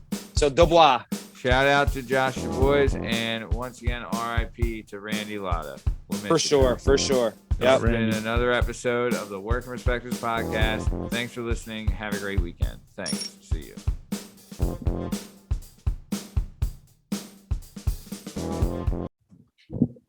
All right, we're good. Good shit. Was he running me to 950? Don't you know I got blunts to smoke? Did I miss the? Steve, no, that's so funny though. Steve, like you're talking about like that conversation is boring, and like I think it was fun, but like you don't understand how warfare actually works. Like people like look at warfare and they see the bombs, they see this, they see that. Dude, banks are actually how like wars are won. Like that's like whole formula. 100%. Did I miss the UFC part of this earlier? No, I can't. No, Matt told us to study it. Yeah, I got my picks right here. Because I spent all day at a car dealership researching. Right? What the fuck, Matt? Fuck, I forgot the fucking He didn't ask UFC anything. fucking card. Steve, Well, for real you now, guys, hold on real quick. For you guys, talked about the fucking hold on. debt for fucking 10 years. I forgot about the UFC. You guys, I for you guys and a half to just know, minutes. just know Yeah, this. well, that was a good Just know PSA this. because lots of kids are gonna fucking not get See that. fucking The big probably, thing but is, maybe if it does. this is I the hope so. biggest this is the biggest set of mismatch fights there's ever been Yeah. on a major card. The Izzy betting is- odds Izzy are is minus crazy. 500. Yep. Izzy's favored by Who is? 5-1, dude. I got him at minus Israel 470 when I Adesanya. checked earlier. Yeah. Is he gonna kill Cannonier? He has no Yeah, chance. Volk over Max Holloway's minus It's 209. 100% Volk's beating his ass again. John O'Malley's minus 305. Now that Hey. one is the one. That's the one you might have to take because Munoz is insane on the ground. He has no chance of winning. But if he does somehow take Sugar Sean down, Sugar's done. He's There 240. That's So a great underdog. Do the Plus do the 240? predictions I got now. it. Go through the card. What's the first fight? I'm not doing that. You're out of your fucking bird. Lasmeesh, you got it written down, don't you? I got it too. There's I got it a lot. too. There's a lot to go through. No, there's 5 on the Do the main first card. card. do the Do the five. main Five on card. the main Yeah. card. Yeah. Okay, so 1, 2, 3. So let's go. Munoz. Let's go. Five. Munoz, Sean O'Malley. Sean Munoz O'Malley. The Yeah, Bantams. Sean O'Malley. I was gonna do a 3-way parlay with Sean O'Malley, Volk, and Izzy because I think Izzy and Volk will definitely win. And then you know what I mean? Because the odds are so bad, you have to parlay these fighters that are So what do favored. you do? What do you think that'll pay? The 3 to 1 maybe? Yeah, the Hopefully three. No, a the little 3 of over. those. He's taking all favorites. He's taking all Yeah. 3 favorites. Yeah, so and they're that's big not good. favorites. Yeah, big favorites. So the 3 of those together will probably just get you even money I was because going to Yeah. say, maybe Yeah. plus 140 or something. yeah, it'll get you around even money unless you throw something in there like from the undercard. Robbie Lawler's minus 120. Yeah, and the Strickland fight is they're even, so there's no Yeah. real like underdog. Strickland will probably win that. He's Yeah, a I mean- wild dude. Well, the guy's fighting is 5-1, and he's got what, like Yeah. 30 fights. So Oh yeah. that's And wild. this guy. He's So a hold on. So hold on. The crazy background. motherfucker. The reason why Strickland's fighting Piera is an incredible striker, right? He's one of the most technical strikers in the world. The reason they put him on this card, he's not even ranked, right? Has no business Right. being He's on doing this main card. 5-1. Right. The reason why he's doing this is because he's the only person on the planet that has beaten Israel Adesanya twice. Now, it was in kickboxing, Oh. not Mhm. in his only 2 losses ever in kickboxing were to this guy, Pieta. Now, he switched over to MMA. Now, he's clearly not schooled on MMA. He's such a talented striker. But All right. So because he's, Izzy's cleared out that entire weight class, they Right. need something to build up for him. And this is the story. Like, this guy fucking Okay. beat him twice in kickboxing. So that's why this Pieta, who is insanely talented on his feet with striking, he knocked Izzy the fuck out in one of their fights. So he's nasty. But in MMA, Izzy will beat the fucking shit out of him. He's too See, new. that's why I think the better Okay. fights will be on earlier because those are all the fights that Agreed. are closer. well, there's all that- 2 you know what I title mean? fights Yep. though. The Volk- featherweight Volk and Izzy. titles going on. Yeah, Volk and Izzy. We'll do And he's the beat- he- predictions for the main card. So what's the He's beat first Holloway fight on the main card? Is the Strickland fight. Yeah. Okay. Strickland And- Pieta. And who do you have? Even money, by the way, for that I fight. was going to take Sean Strickland. I would say Strickland wins, but Pieta's so talented and they're pushing him. I wouldn't be surprised if he wins somehow. Okay. Then And Sean Strickland is the weirdest dude on the planet. Sean Strickland's he's mentally not there.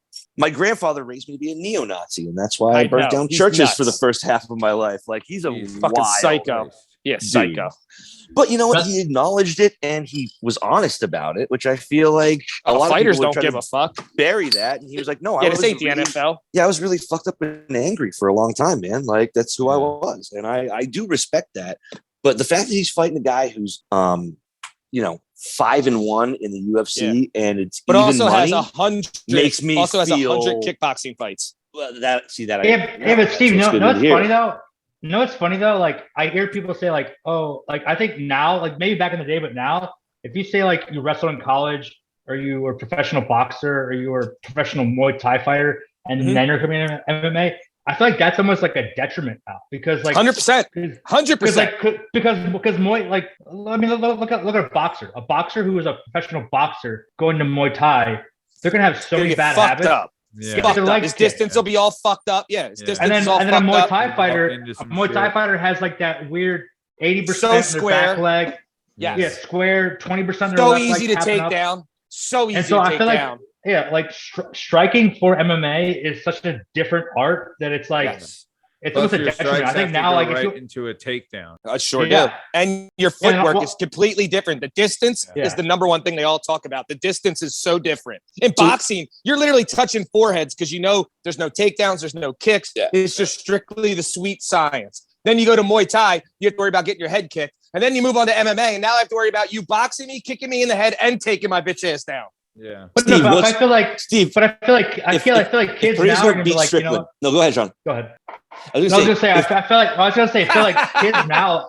Oh, sorry. I was gonna say, I feel like if kids want to be like make money now. It's like if you're a young kid, you're like 8 years old. Everything. Like, okay, if I'm gonna wrestle, I'm gonna box. It's like back in the day, like if you chose wrestling, you would make money, but at least like you could get like a gold medal. But now, like MMA or boxing made a lot of sense for kids. If you're gonna be like, oh, I'm gonna be a wrestler, I'll be a boxer, make some money. Muay Thai, that wasn't even on the page.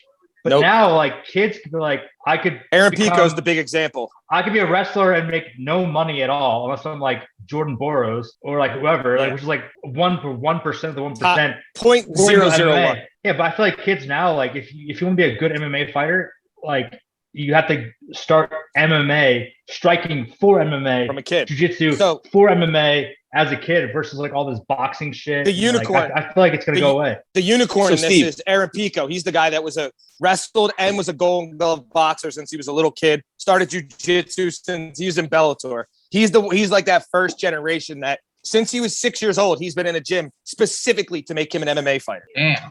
So Steve, here's my question. 6? If I'm leaning on Pereira beating Strickland, right? He's going to do it with hands, right? Yeah, he's going to knock him out. There's no way he does anything else. It's not going to be a decision. It's not going to be a submission. It's going to be hands, right? Okay. Nope, 100%.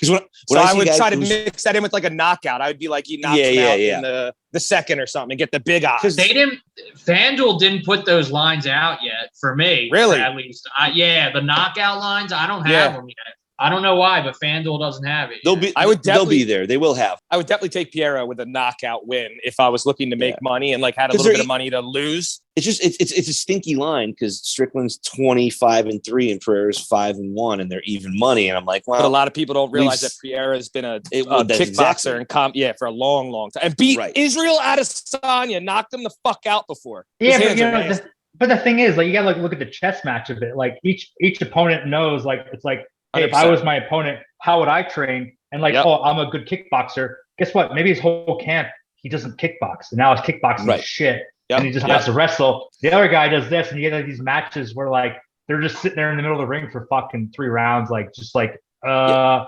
thought you were gonna take me down. You know, like what was it? That last chick fight? What was it?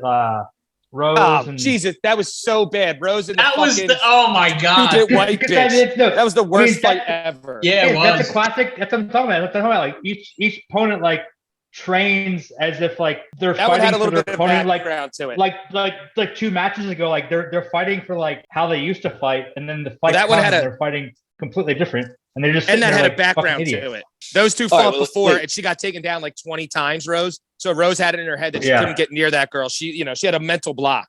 Wait, I have a segment idea. Let's just do it because you guys know way more about this shit than I do, and I watch it, but I'm just catching up. So I'm just gonna go through underdogs, right? So, what does Munoz have to do to beat O'Malley? Like, Beat O'Malley, what does just he take have him to down. do? Just take him down. Just take him down. O'Malley's Just- been proven. He's been on the ground twice. He didn't do so great, and no one's ever tested his jiu-jitsu because O'Malley's a huge star. This is his first top 10 opponent ever, right? So he's got a Right. big push behind him because he's been fucking guys up. These are, I wouldn't say nobodies. They're in the UFC. They're the best of the best, but Sure, they're not sure. top 10 world beaters, right? So now O'Malley, his big thing was Dana was paying him like he was not a top 10 guy, right? So O'Malley's like, well, here's the thing, Dana. I'm the most famous guy in my division, and I'm more famous than the champion. But I know I'm not in the top 10, but more people watch because of me. So pay me like that, or I'm going somewhere else. Dana said, bet, I'll pay you. Here's your money. Guess who your first fight is? Against the guy that does nothing but take people down and yoke them out, and let's see how good you are. He's also, by the way, top 10 in the world in your weight. Okay, cool. So and then we talked about. I we talked would- about well, Steve, Pereira. Steve, I was gonna say, like, you look at like Ed Ruth. Ed Ruth was a very, very good wrestler, but his first like probably 5 matches, he actually had knockouts because people because he was threatening the takedown so much, he would just knock him out. So I would say like O'Malley, like, try to take him down to the ground maybe for the first round, and even maybe like toward the end of the first round, just tap his legs and then punch him in the face, because like if you that's what I'm saying, like the striking for MMA is different, and you can tap their legs, you can go for a double leg, single leg, and then do a strike. You could be a mediocre striker. So O'Malley could do that and knock him out if he like spent the whole camp. That would be his plan. Like threatening the takedown, and then whack him in the face. Because Ed Ruth made that work. Ed Ruth was a shitty striker, and he made it work in Bellator. And then Ed Ruth got choked out by a Gracie, which was wild. Yeah. All right. Yeah, I know. So, now it's breaking down. But how does moving on to underdogs? We'll go up the card. How does Holloway win? Holloway wins by belt? he's a volume guy. He just puts it on you and never stops. He has the biggest, most legendary gas tank in MMA. He just keeps peppering you. That's actually How the old leg is he of the getting parlay that I'm the most worried about is Max. Holloway. Max just How puts it old on is he you. now, though? He's older and has a ton of trauma too. He is very, very mushed up. You know what? Like he's only 30 years 0-2. old. He's only He's 30. 0-2 against this dude, though. Wait. He's 0-2 and he's getting a third fight with him. So like there won't be a fourth one. You know what I mean? Like, unless beats you he 3 times, that's a wrap. Right. But the first fight they fought was pretty even. It was a war. I wouldn't say pretty even. Volk definitely won, but it was a war. They were both fucked up. Yeah, the that second fight one, Volk was so good. Volk beat the shit out of him in the second one. So that's not good. All right. So there was one that was tight, one that was an ass kicking. Yes. He gets his third shot at it, but he won't get a fourth. Yep. You know, that's No, no one The gets a first fourth. fight was so good. I Awesome. remember It was a watching. great fight. That was one of the best fights I've seen like lately. It was brutal. Yeah, Brutal. They were Showed how warriors tough that Max first was. fight, dude. Yeah, dude. Seriously, that was a great. And the fight. numbers aren't crazy. Like from what I'm reading about That's the an dude. even fight. Yeah. Okay. So Volk was also, remember, Volk is fighting at 155. He trains with Dan Hooker and Israel Adesanya out of a camp over in New Zealand, right? Yeah, These they're guys are like one's an fucking Aussie, savages. one's a Kiwi, right? Yes. Yep. And they're savages, right? But the thing is, Volkanovski, even though right now he's 155 pounds, the champion, before he went to MMA, he was a professional rugby player, and he weighed 220 when he used to play rugby. And he was jacked. There's photos where you Google him. You have to see him when he's in his rugby. When you just Google Volkanovski rugby, you'll see I'm about to Google it now. Wait till you see how big and thick he is. You're like, there's no way this human ever made 155 pounds. Every time he goes on any show, people are like, I don't understand how you make 155 because he's so thick. Yeah, he's more than retard strong. He's the strongest of strong. And he's on pace to become like fairly legendary featherweight, right? Like Dan Hooker's a 170 pounder and Izzy's a 185. Those are the guys he spars with every day, all day. So he's a 155 pounder, and the only two guys he fights are 2 top 10 in the world, including one of the greatest fighters on earth right now, all day, every day. And they have to be a weight class and 2 weight classes above. Yeah. Volk's a monster. There's They no way said he was loses the Holloway. No way. 214, and when they have 214. they have pictures of him side by side. You see him? Look how big he is. all the way down to 145. How Jesus crazy Christ. is that? Yeah, Holy Volk's a shit, monster. dude. Yeah. So we're feeling Volk's a Volk on monster. this one. We're feeling Volk on this one. Oh yeah, for sure. Yeah, I would I'm definitely. going Matt Holloway. I'm not betting, but I would definitely. Ooh, I would Sean's definitely going put my money Holloway. on- Yeah, no way. I would Holloway- definitely put my money on Volk. Dude, Holloway is he's so like smart and elusive. Like I hear you, but can't it's the train- matchup. Like It's the stylistic Yeah, but- matchup. He never did good with power fighters, and Volk is such a power fighter. but It's that's the what I'm saying. Max stylistic is so, matchup. No, but I'm saying he's so smart. Max is gonna know that. He's gonna fucking just Yeah, stay nah, back no and way. just try to hit his. I don't know. We'll see. Yeah, nah. All right. No way. All right, we got a Finish- little come dissension there. Finish the prediction. Max is younger. We got too. one more. Max We got is one younger. more. Let's do it. All right, well, let's go to the main event. No one thinks Cannoneer has a chance. I would Not a never chance. bet against you. Not a chance. Not You have a happening. better chance of seeing Biden pull a wheelie on a fucking Jixer than you do of this guy winning this fight. Yeah, I'm All right. not betting against Izzy. No way. And remember, But when Izzy, he just Izzy said he never fell lost. Izzy never lost in MMA until he went up to 205 from 185. Got Right. out wrestled by a giant pole lock. Right, the pole lock He's got just one fucking loss. pulled him to the ground and held him. Yes, and he went up a weight class. He went up 20 pounds to fight Yeah, the champion of that weight. 22 1-0 and went up to try for a belt, And weight class Izzy- up, and didn't get it. Izzy was 85-3 or 85-2 in kickboxing professionally. So he has over 100 professional fights, a lot in MMA, a lot. He's the best fighter on the planet, not named John Jones. Yeah, I mean he's the I think biggest. he's better than Usman Usman. too. He's I'm- minus 470. I'm with Steve. Actually, like Yeah. that'd be like my favorite. The two best in the world right now, I think, are Izzy Yes. and John Jones. By far, I agree. Yeah, by Usman's far. getting there. Usman's tough, but I mean, he's just smaller. Those guys, Izzy's fucking 6'5". John Jones is Volkanovski's probably 6'6". what top 8. If for you want his- pound for his- pound, no, he's on the top 10 for sure. Pound for pound, sure. Yeah, Oh yeah, he's top No, 10 I'm for talking sure. about.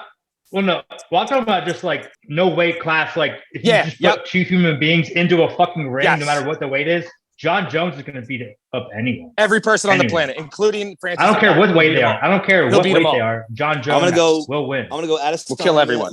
I'm gonna go Adesanya's Adesanya, 6'5". Alexander the Great, and Pereira. On Yeah, my three Adesanya's win 6'5". parlay.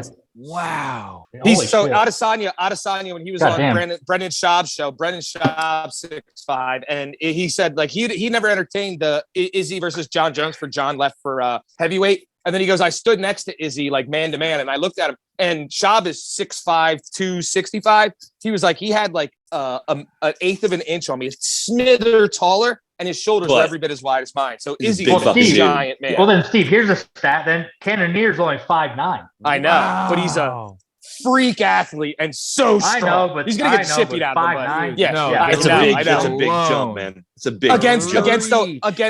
against the best striker in Yeah. any weight and anywhere on the planet. The number the guy who one knows how to striker use his on this legs. planet And the guy is who knows how Izzy, to use his yes. legs too. And his length, yeah, Izzy's insane. Well, the thing is with Izzy too is like, yeah, he has like a Muay Thai kickboxing background, but like Oh yeah, he doesn't have a traditional like style. So good luck trying to Yes. find someone in camp exactly. to like, replicate I him. agree. You can't. There's you can't, no you such can't thing. replicate him. Yeah. I agree. That's a huge part There's of no it. way. He's so weird. He does weird shit that like he's So like, different. I'm So pretty sure he makes unorthodox. him on the fly. So Adesanya then for the last fight, right? I Yeah. mean, Oh, for sure. it seems- Oh wait, did Okay. we? Oh All wait. right, then. Isn't there a bitches? Oh, never mind. They took Misha Tate off that. Never Yeah, mind. they did Misha take it Tate's off. opponent got. Yeah. They scrapped that fight. Fuck. Yeah. He goes, All right. I'll fuck Tate the cupcake. I'll fuck cupcake Tate, yo. Yep. All My right, bad. then. I got excited. This was good shit tonight, boys. Really good Yes. stuff. All right, fellas. All right, All right, man. Good scumbags. shit. I'll see you later, guys. Yep, Yeah, good stuff. see you in hell.